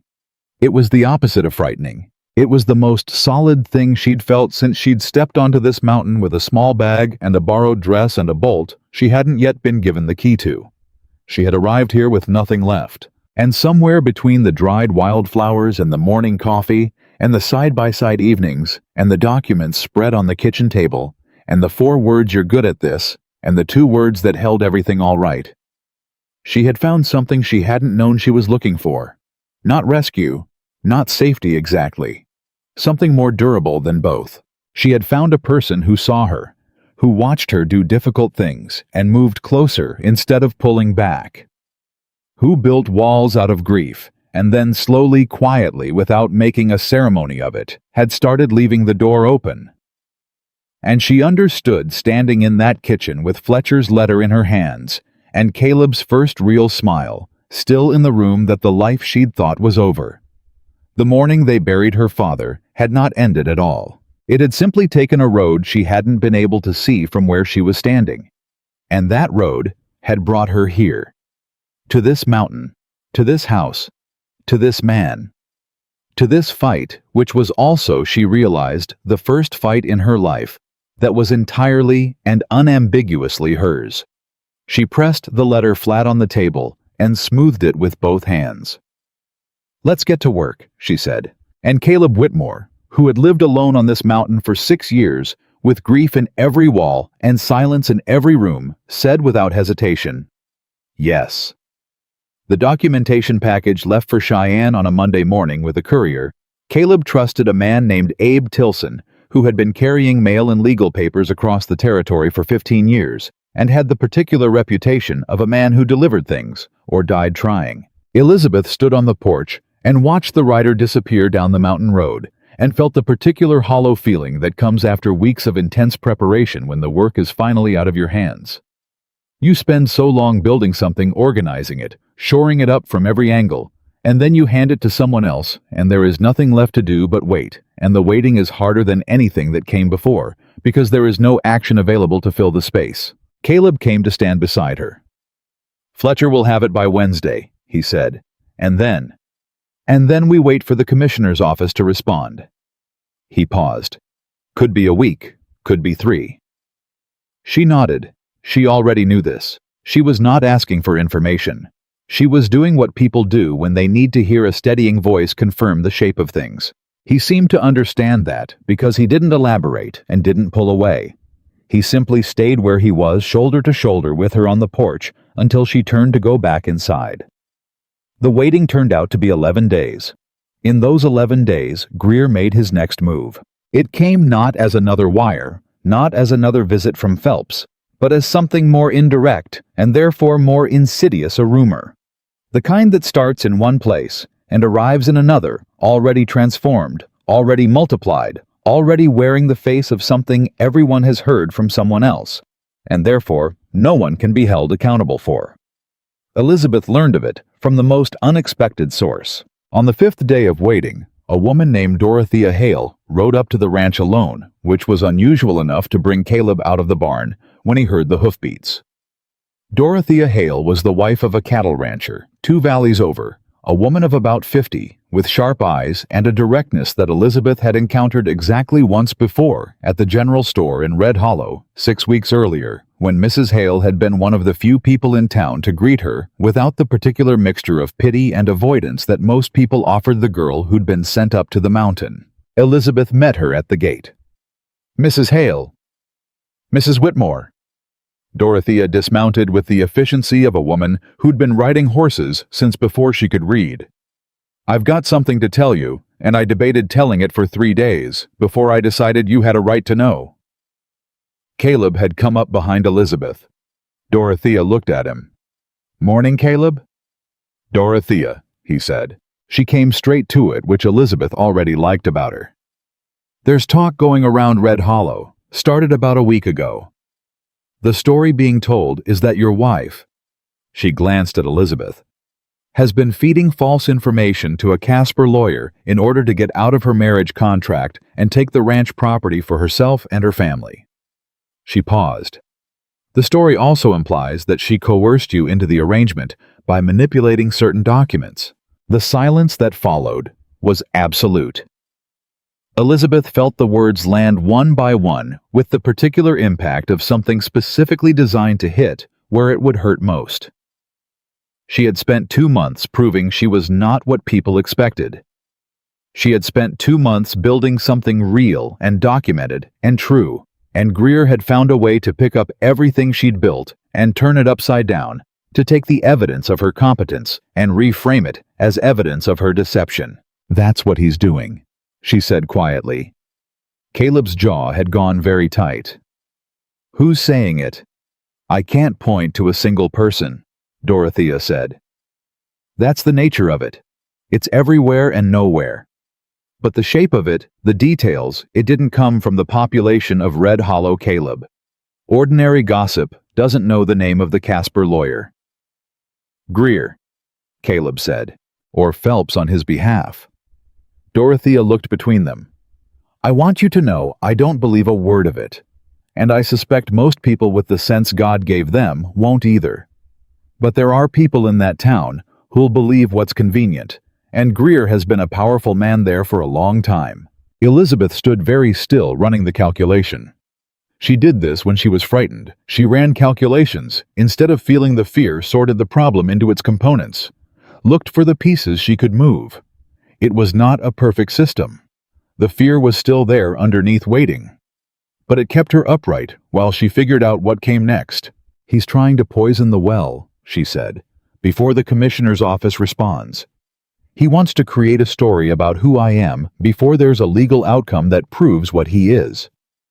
Dorothea looked at her with the expression of a woman who has revised her initial assessment and found it wanting in the direction of underestimation. "Yes," she said, "that's exactly what he's doing." "It means he's worried," Caleb said. "It means he's scared," Elizabeth corrected. She looked at Caleb. "Men don't build defensive stories about cases they think they're going to win." Dorothea nodded slowly. "What do you need from me?" Elizabeth looked at her. The question had come out of nowhere and everywhere, out of 3 days of this woman sitting with what she knew and deciding that some things mattered more than convenience. Out of the same place Tom Murray's willingness had come from. Out of the same well. Your account of what you heard, and when, and the specific details that couldn't have come from ordinary town talk, Elizabeth said, written and signed. Fletcher can use it to demonstrate a deliberate campaign of misinformation coordinated with the timing of our legal filing. Dorothea reached into her coat and produced a folded paper. "Already wrote it," she said, "before I wrote out." Elizabeth took it. She looked at the woman in front of her, this sharp-eyed stranger who had debated for 3 days and then ridden 2 valleys and arrived with the work already done, and felt something move through her chest that she hadn't expected in that moment. Not gratitude, or not only that, something larger. The understanding that she was not as she had sometimes felt, fighting this battle in the air without ground under her feet.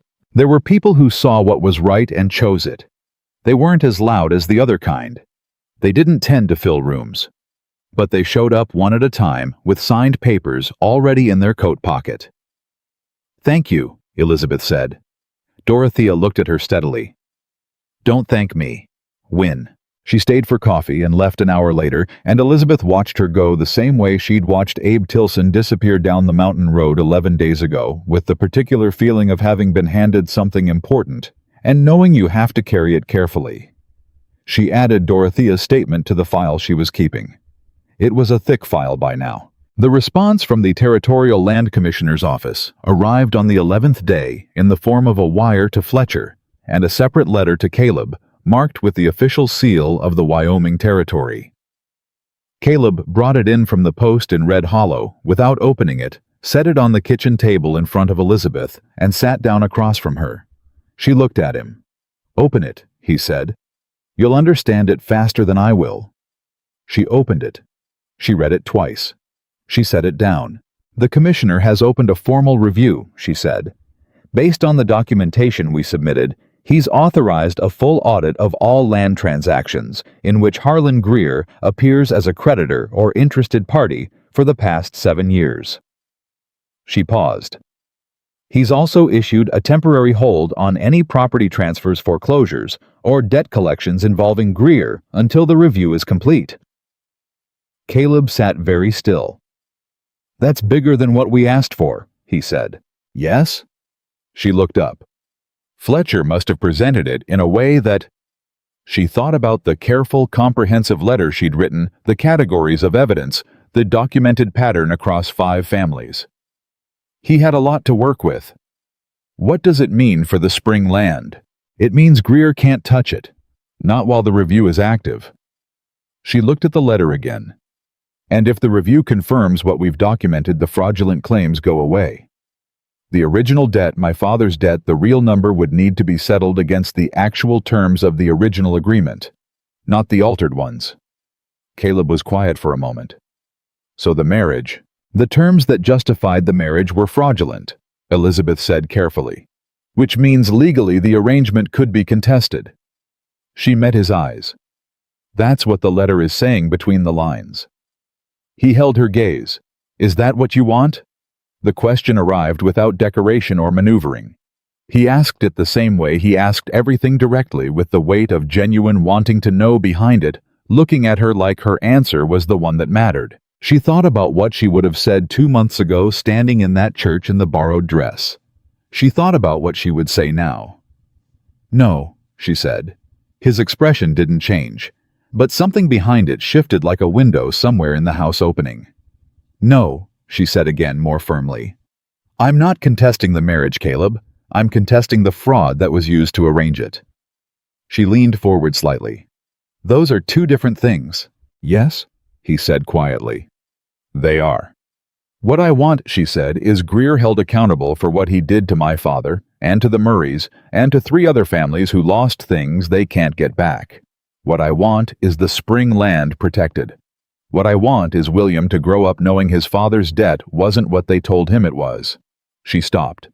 Then she said the thing she hadn't quite said yet, the thing she'd been carrying toward like a landmark she'd been navigating by without naming. And I want to stay here, she said. On this mountain, in this house. She looked at him steadily. That's not the fraud talking. That's me. Making a choice, like you told me I should. Caleb looked at her for a long time. Then he said, then stay. 2 words again. She was beginning to understand that Caleb Whitmore's 2-word sentences contained more than most people's paragraphs. 3 days after the commissioner's letter arrived, Phelps came back. He didn't ride up to the house this time. He sent word through the Red Hollow postmaster that Mr. Greer would like to arrange a conversation with Mrs. Whitmore at a neutral location, the hotel dining room in Red Hollow public daylight, entirely her choice of time. She showed Caleb the message. Don't go, he said immediately. I know. She set the message down. I'm not going to. She paused. But the fact that he's asking for me rather than you tells us something. What does it tell us? That he thinks I'm the more flexible element. She looked at Caleb. He still believes the story he built in his head, that I'm a girl who was forced into this, who doesn't have real stake in the outcome, who could be offered something appealing enough to make her step back from the case. He's wrong. Completely wrong, she agreed. But the fact that he believes it means he's going to make an offer, and offers leave records. She picked up the message again. I'm not going to Red Hollow, she said, but I'm going to send a reply. And the reply is going to invite Mr. Greer to put whatever he wants to say in writing and send it through Fletcher. Caleb looked at her for a moment. Why? Because anything he puts in writing to our lawyer in the context of an active commissioner's review becomes part of the legal record. She met his eyes. And because men who believe they're managing a frightened girl tend to be more explicit in writing than they should be. A beat of silence. He'll incriminate himself, Caleb said slowly. He'll try to offer me something that demonstrates he knows the original agreement was fraudulent, Elizabeth said, and that offer will become evidence. Caleb studied her for a long moment. When did you learn to think like this? She thought about it honestly. I don't know. I think it was always there. I just never had a situation that required it. She paused. Or someone who assumed I could handle it. He held her gaze. You can handle it, he said. I know, she said simply. The reply went through Fletcher. Within 4 days, they had their answer, not a letter from Greer himself, but a formal communication from his lawyer proposing a financial settlement that would, in his lawyer's careful language, resolve all outstanding disputes and clarify the terms of certain documents that had been the subject of some confusion. The settlement figure he offered was specific. It was exactly 40% less than the fraudulent amount Phelps had delivered on paper, which meant Greer's lawyer had inadvertently confirmed in writing that the fraudulent number existed, that Greer knew it was fraudulent, and that he was prepared to negotiate downward from it. Fletcher nearly sent a wire that was a single exclamation point. Instead, he sent a wire that said, "Do not respond. This is better than we hoped. Sending everything to the commissioner tomorrow morning." Caleb read that wire 3 times. "That's it, isn't it?" he said. "That's a very large part of it," Elizabeth said. She was sitting at the kitchen table with Fletcher's wire in her hand, and she was aware that her hands were not quite steady, not from fear, but from the particular physical response to relief after sustained tension, the way a body that has been braced for impact reacts when the blow finally doesn't land. Caleb sat down across from her. He reached across the table and put his hand over hers.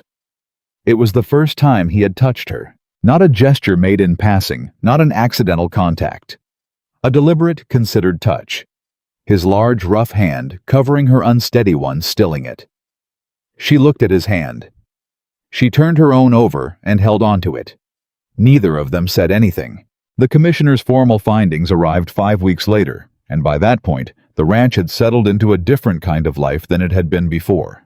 Not different in its daily shape, which was still early mornings and cold work and evenings, that ended in the main room with books or conversation, or comfortable quiet but different in its interior atmosphere. The way a house feels different when the people inside it have stopped calculating and started simply living. William came for a visit.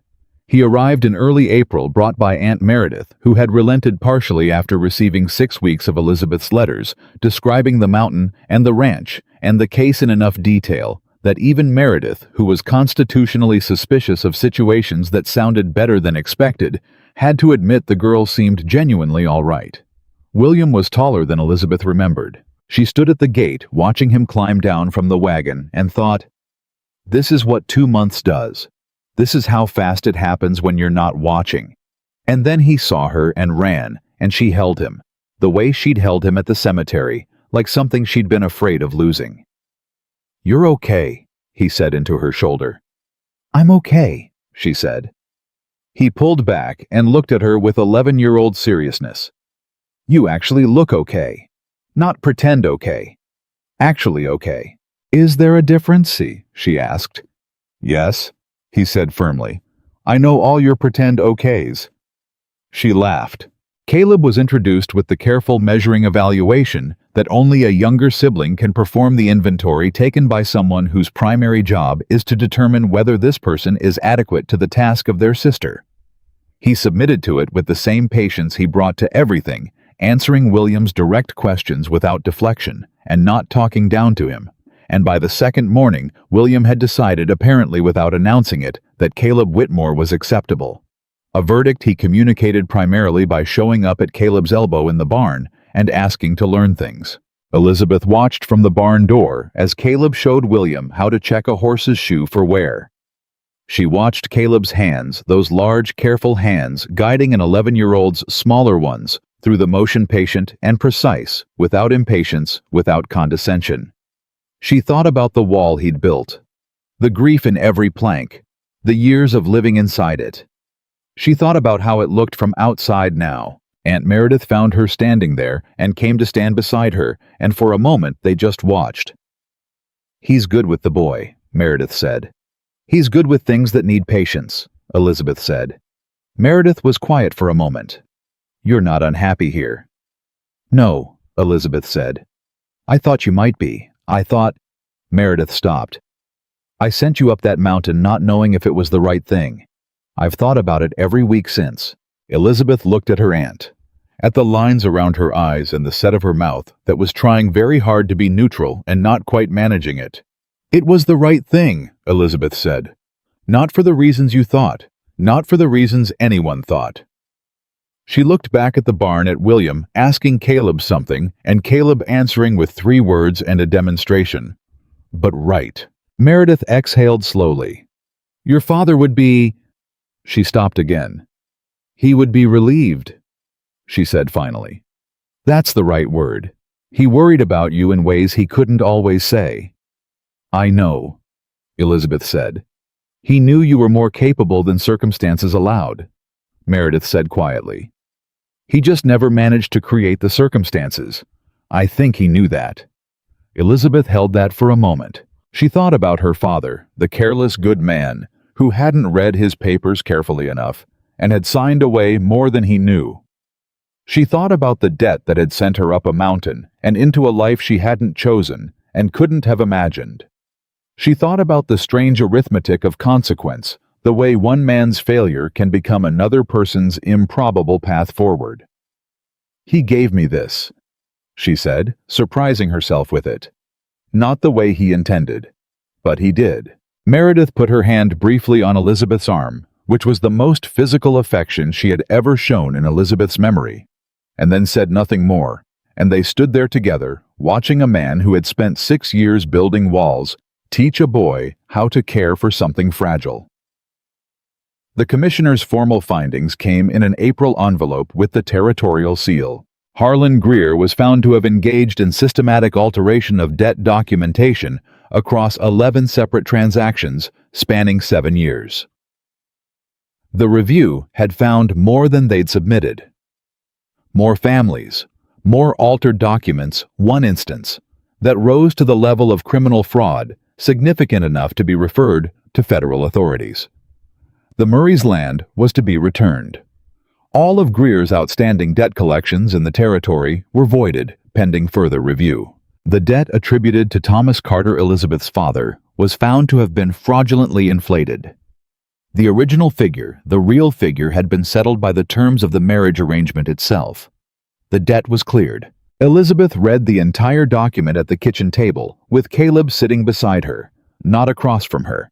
Beside her, their chairs pulled close the way they always were now when they worked through something together. And when she got to the end, she sat for a long time without speaking. "Elizabeth," Caleb said. She looked up. Her eyes were dry. She'd expected to cry reading this, and found that she didn't need to, that what she felt was not the sharp kind of emotion that produces tears, but something older and steadier and harder to name. "My father's debt is gone," she said. "Yes, the real debt, the honest one."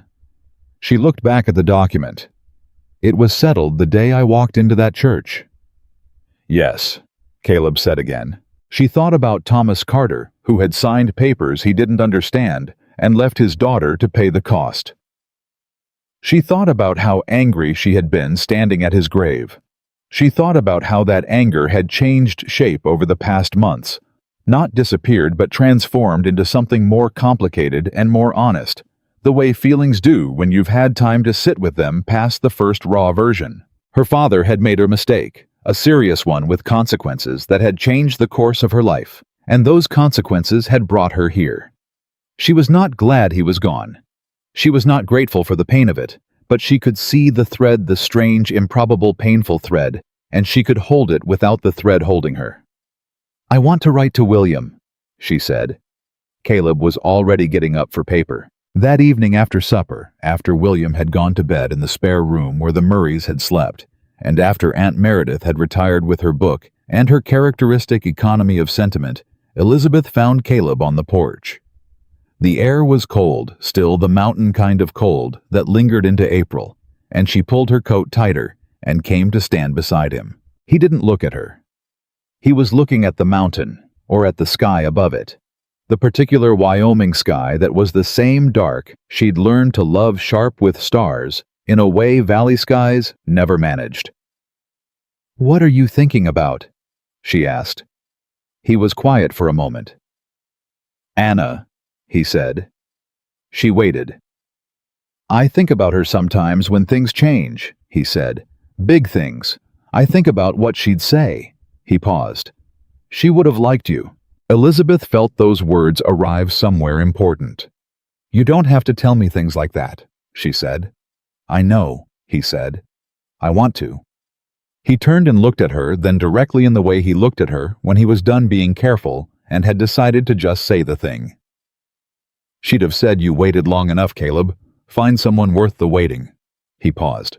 "She was always more generous than I was about the future, about what was still possible." Elizabeth looked at him. "She was right," Elizabeth said. He held her gaze. "I know," he said quietly. "I'm starting to know that." She turned back to the stars. They stood in the cold together for a long time, not speaking, not needing to, and the mountain did what the mountain always did. It stood and waited, enormous and unhurried, asking nothing except that you be as honest as it was. Then Caleb said, "There's something I want to show you, tomorrow." "What is it?" "You'll see it tomorrow," he said. And something in his voice, that small particular quality she'd learned to hear, the one that meant he'd decided something and intended to see it through, made her not ask further. "All right," she said. She went back inside. He stayed on the porch a little longer. She heard his footsteps when he finally came in, moving quietly down the hall the way he always did, careful not to wake anyone, and she lay in the dark in the room with the bolt. She rarely slid home anymore and thought about Anna Whitmore, who had died before she could live in this house, and about Thomas Carter, who had died before he could fix what he'd broken, and about the strange generosity of loss, the way it sometimes, not always, not neatly, not without cost, opens into something you couldn't have found any other way. She thought about what Caleb had said. Find someone worth the waiting. She had not been waiting. She had been pushed, dragged, rearranged against her will, sent up a mountain with a small bag, and someone else's coat, and a grief she hadn't yet learned to carry. She had not chosen this. She had survived it. And in surviving it, she had found something she could not have known to look for. Something that did not have the shape of what she'd thought she wanted, and was better than all of it. She thought about this commissioner's letter, about Greer's fraud dismantled piece by piece, about the Murrays getting their land back, about William knowing the truth of what his father owed. She had done that. She and Caleb together in this kitchen, with this table, with two versions of a fraudulent document, and a lawyer in Casper, and a woman who'd ridden 2 valleys to deliver a signed statement with the work already done. She had done something that mattered. She pressed her hand flat against the mattress of the bed in the room with the bolt, and thought, "This is mine. All of this is mine.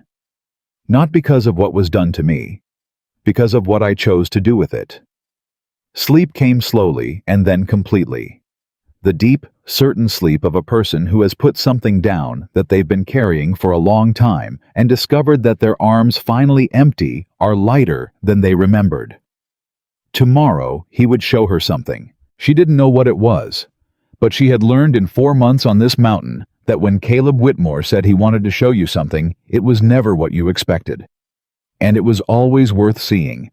He took her on horseback. That was the first surprise. Not the wagon, not on foot, but on horseback. 2 horses saddled before she came downstairs, which meant he had risen earlier than usual, and done it quietly and deliberately, the way he did everything that mattered.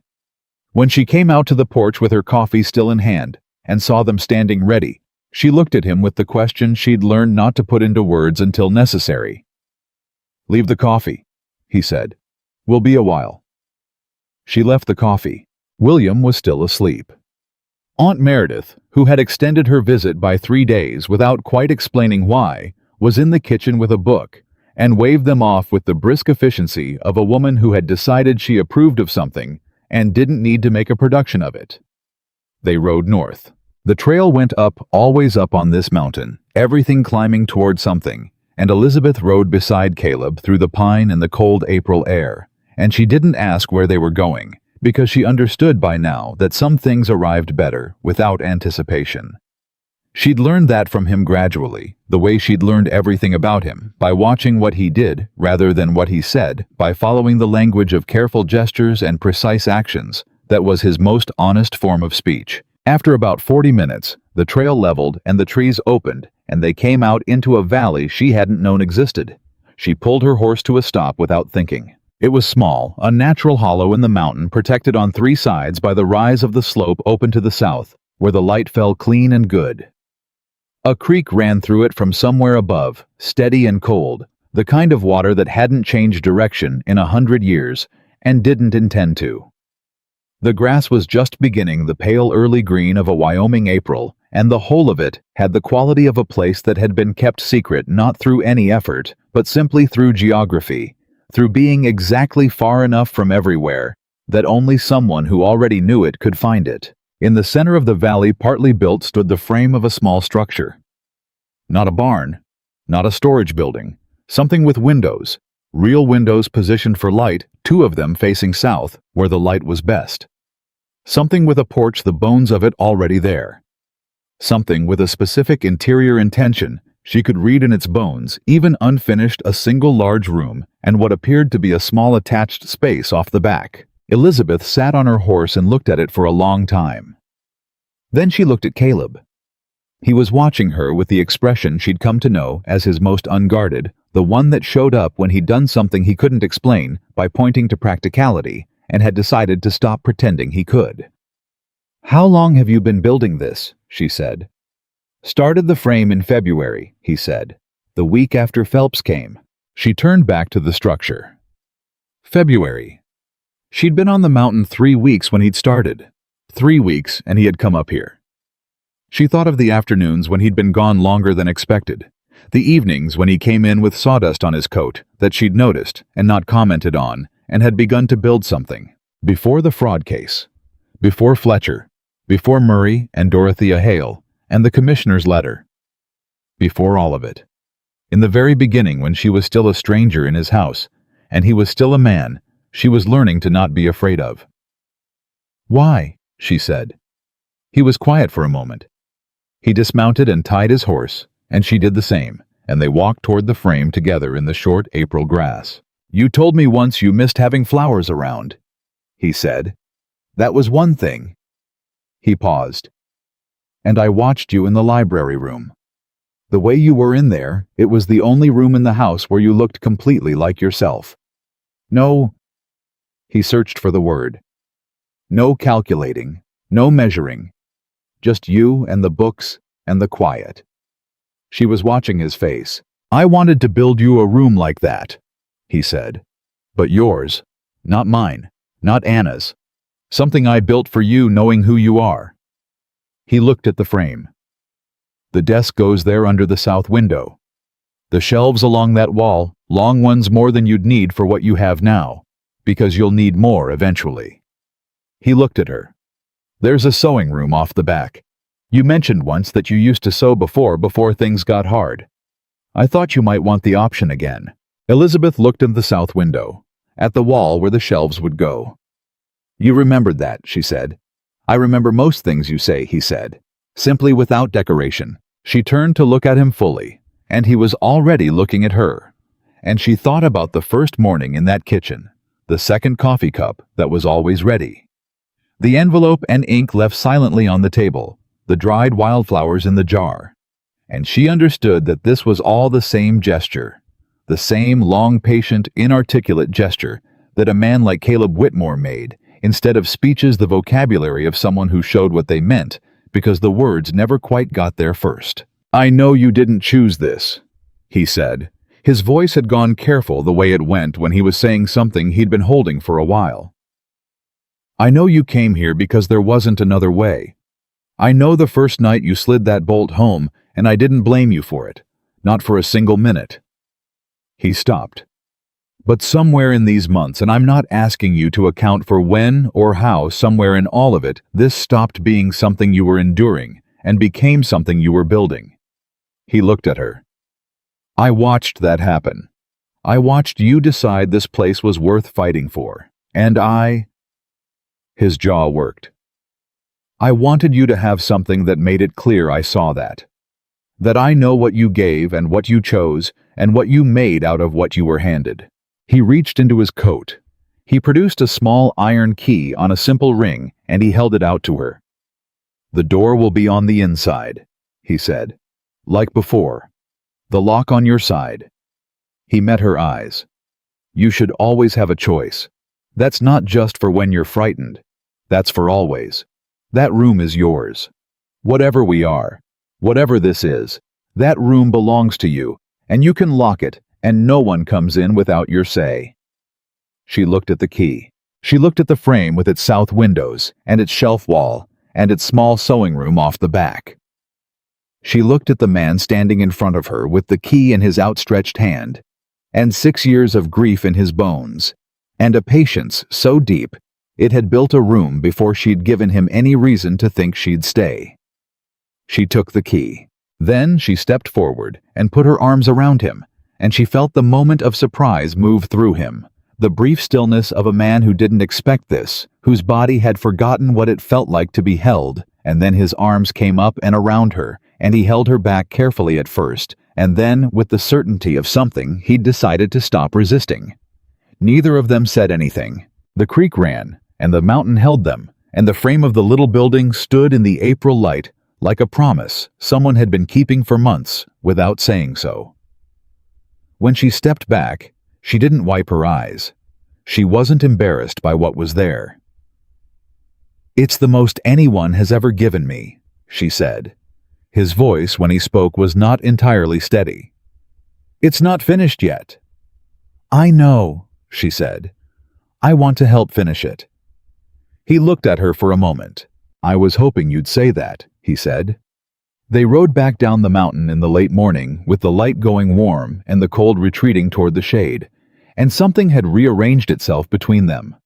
Not suddenly, not with drama, but with the quiet completeness of something that had been moving toward its own conclusion for a long time and had finally arrived. William was awake when they got back, eating bread and cold bacon at the kitchen table, with the focused efficiency of a boy who has decided breakfast is a problem to be solved.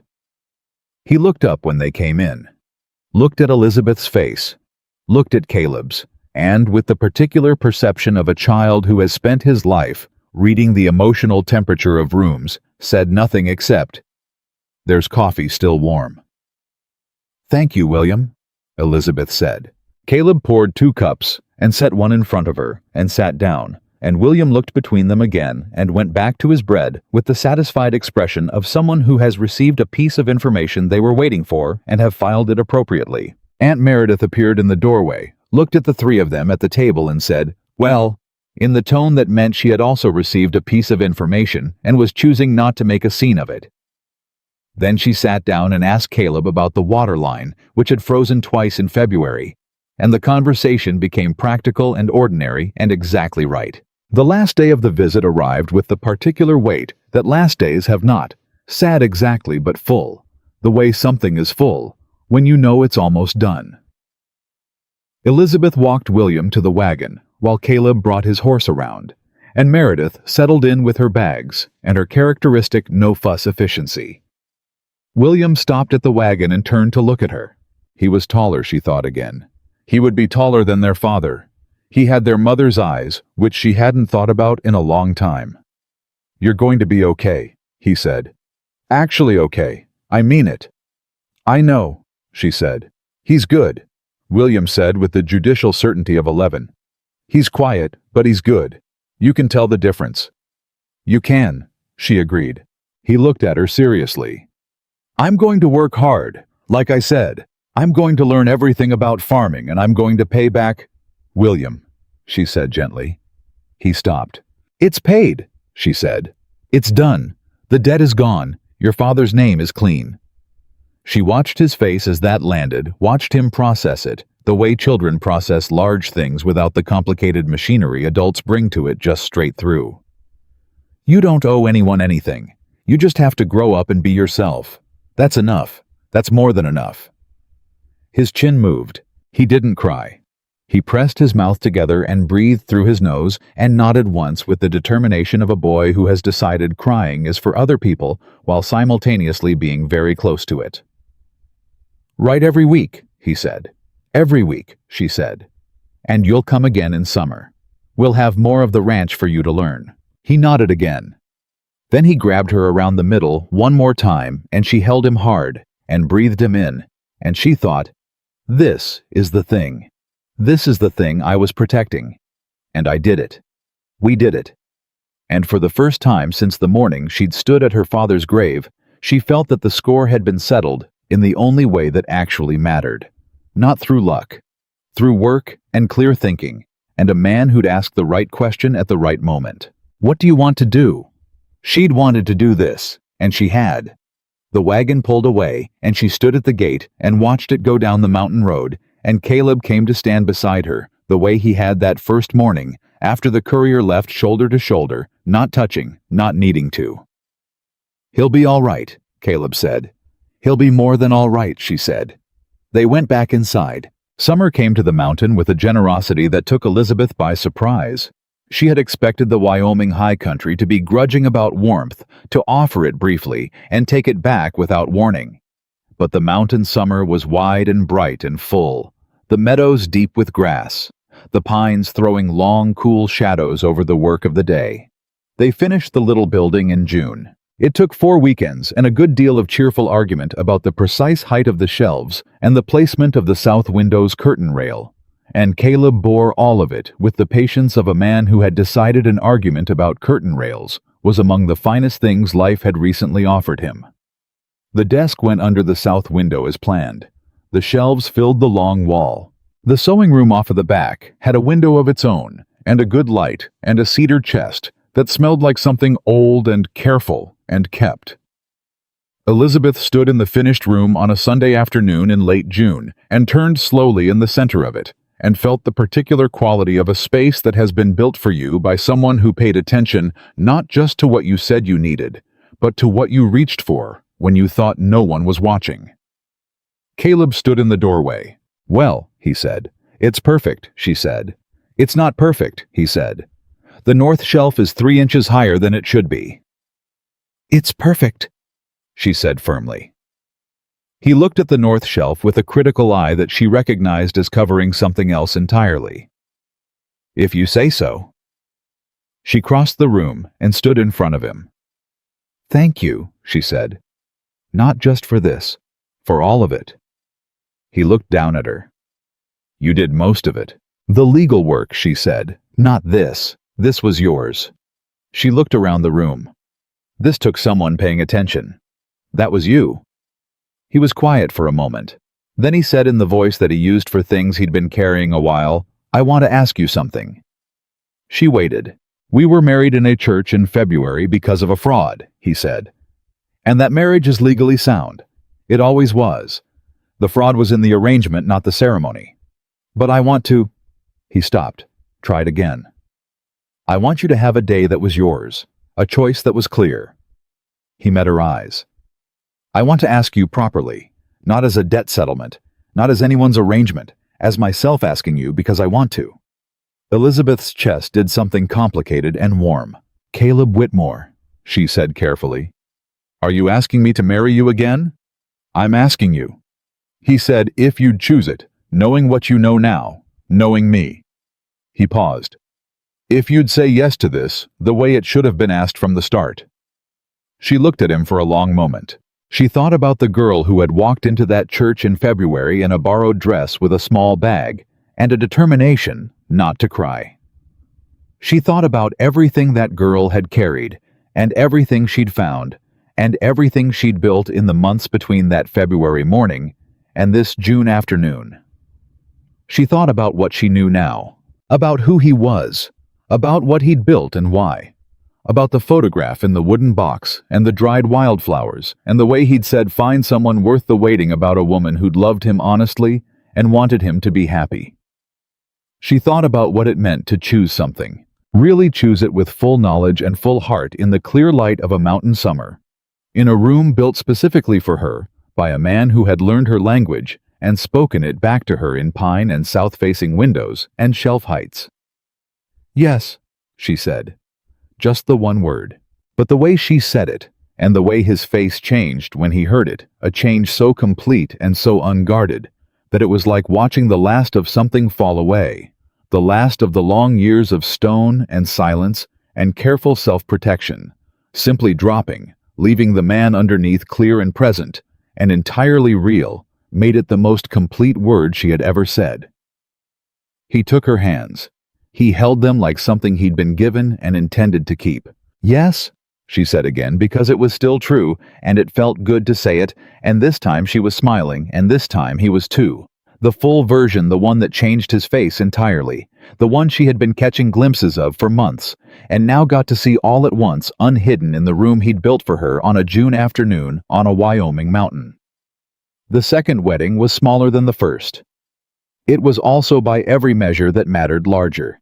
Reverend Miles came up to the mountain in July.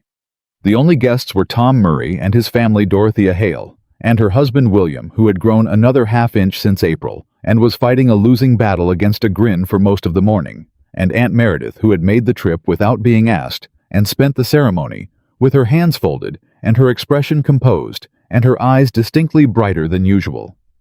There was no borrowed dress.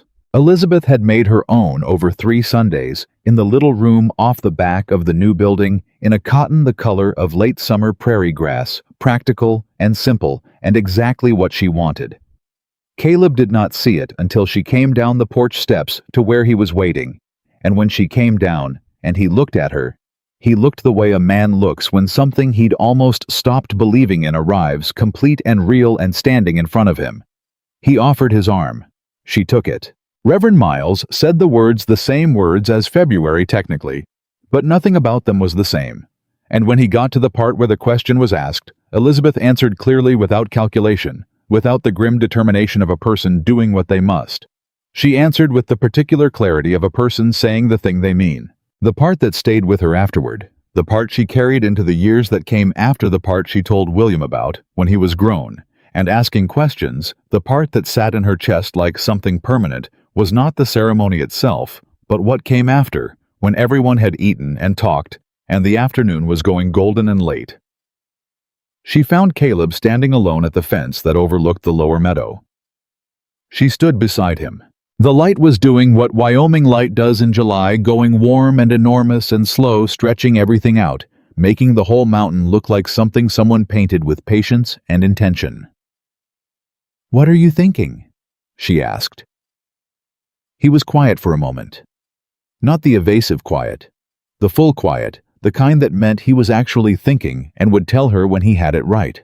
"I'm thinking about February," he said. "The church. You walking down that aisle." He paused. "You had your chin up. The whole town was watching you, and you had your chin up the entire way." "I was terrified," she said. "I know," he said. "That's what I mean." He looked at her. "Most people, when they're terrified, look it. You looked," he thought about it. "You looked like someone who had decided something. I didn't know what, but I knew it was a decision." "It was," she said. "I had decided I wasn't going to cry in front of them." He made the sound that was his laugh, quiet, brief, real. "That's all. That's all," she confirmed. "One decision at a time." He shook his head slightly.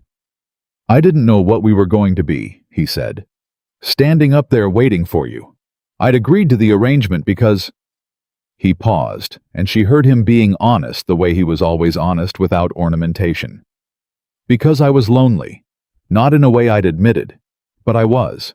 And I thought maybe someone in the house, company at table, something. I didn't think past that."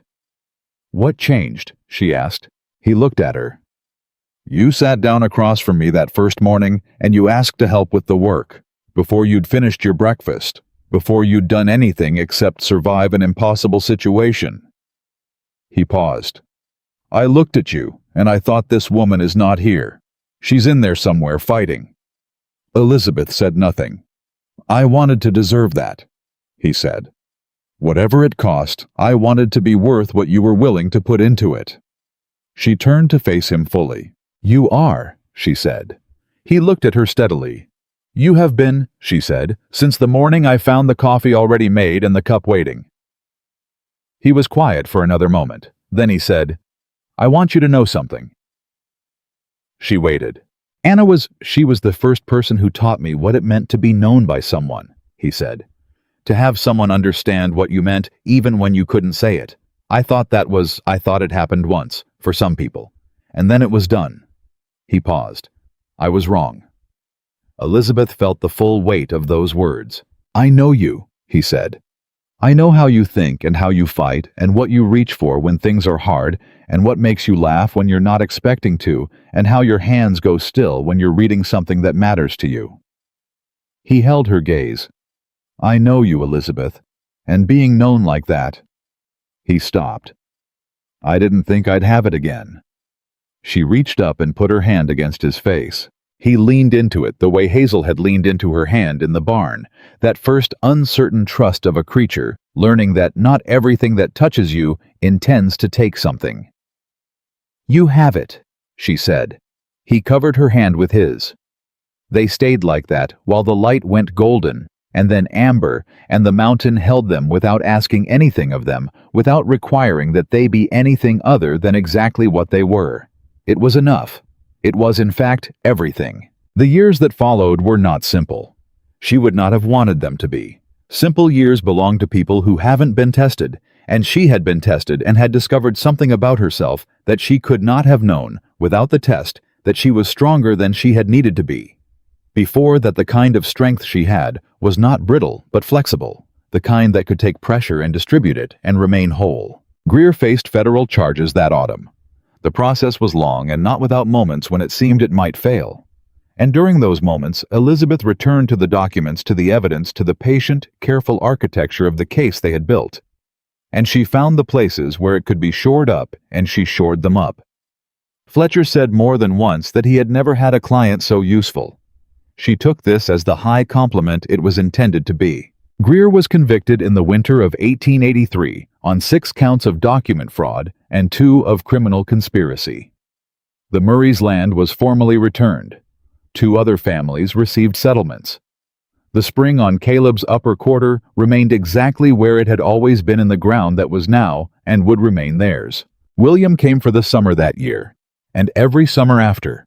And each time he came, he was taller and more certain of himself, and each time he left, he took pieces of the mountain with him, a way of handling horses, a knowledge of water lines, a patience for early mornings that he claimed he had never had before, and would greet anyone who doubted him about with the particular confidence of a young man who has been taught well. Dorothea Hale became something Elizabeth hadn't had since she was small a friend. Not the soft kind, not the kind that agreed with everything, but the kind that arrived with her coat already on, and the work already thought through, and that kind was the only kind worth having. Tom Murray brought his youngest daughter up to see the ranch the following spring. The girl who had been 6 years old when they lost everything, who was now 10, and wild and full of opinions about horses, and who took one look at Hazel and announced that she was the best horse she had ever seen, which made Elizabeth feel unreasonably proud, as if Hazel's character was something she could take personal credit for. Hazel was fully recovered by that spring. Her gait was clean, and her eye was bright, and she was no longer the horse who stood apart from the others and watched the world with careful suspicion. Elizabeth noticed this on a morning in late April, watching from the fence while Hazel moved freely in the pasture with the others, easy and unhurried. Caleb came to stand beside her. "She's different," Elizabeth said. "Took time," Caleb said. "She just needed someone to be patient," Elizabeth said, "and to let her decide on her own schedule." He looked at her. She looked at him. They had this conversation without saying any of the rest of it, because they had been doing that for over a year now, and were very good at it. The little building in the valley became what she had needed it to be, a place that was hers. In the deep sense, the sense that goes past ownership into something about identity. She wrote in it. She kept her papers in it. She began slowly to take on bookkeeping for 2 neighboring ranches, a thing that started as a favor, and grew into something she had not expected, but that fit her so precisely it was as if she'd always known it was there, waiting for her to grow into it. She wrote to William every week. She always would. And in the evenings, when the work was done and the day had been fully spent, she and Caleb sat in the main room in the house that had been built for a woman who never got to live in it, and had been waited in for 6 long years, and had finally, quietly, without ceremony, become a home. They sat together, and sometimes they talked, and sometimes they read, and sometimes they were simply there together in a silence that contained everything that had passed between them, and held it without weight, without cost, as easily and naturally as breathing. She thought sometimes about the girl who had walked into that church, about the borrowed dress and the small bag, and the one decision she'd made before she got to the altar: "I am not going to cry in front of them," and how that one small act of self-preservation had been the first step on a road that led to this room, this man, this life. She thought about her father, who had made bad deals and loved her inadequately, and died leaving her with a debt she hadn't earned. She thought about him with the complicated tenderness that time makes possible, not forgiving everything, but holding the whole of him, the weak and the loving parts together, without needing to resolve the contradiction. She thought about Anna Whitmore, whose name was written in the front of a Bible on a library shelf, who had taught a man what it meant to be known, and had left him the capacity for it, had left it in him like a lamp that had been turned down low but never extinguished. She thought about how many people's lives had contributed to hers, how many choices and failures and loves and losses had threaded together to bring her to this specific evening, in this specific room, on this specific mountain. It was not the life she would have chosen at 19. It was better than any life she would have known how to choose at 19. Caleb looked up from his book. "You're thinking loudly," he said. "I'm thinking about how I got here," she said. He set his book down. He looked at her with the full attention he brought to things that mattered, not the social attention of someone performing interest, but the real kind, the kind that made you feel entirely seen. "And," he said, she thought about how to say it. She thought about all the words she could reach for the grand ones, the grateful ones, the philosophical ones, that would wrap it up cleanly and make it sound like something concluded. She chose the truest one instead. "I'm glad," she said. He held her gaze. "So am I," he said. Outside the mountain stood as it always stood, enormous and enduring, and entirely itself, asking nothing, offering everything to those patient enough and honest enough and brave enough to climb it. Inside the lamp burned low and warm, and two people who had been handed something painful and had made something true out of it sat together in the quiet. And the quiet held them, and that was enough. That was exactly, completely, and without question, enough.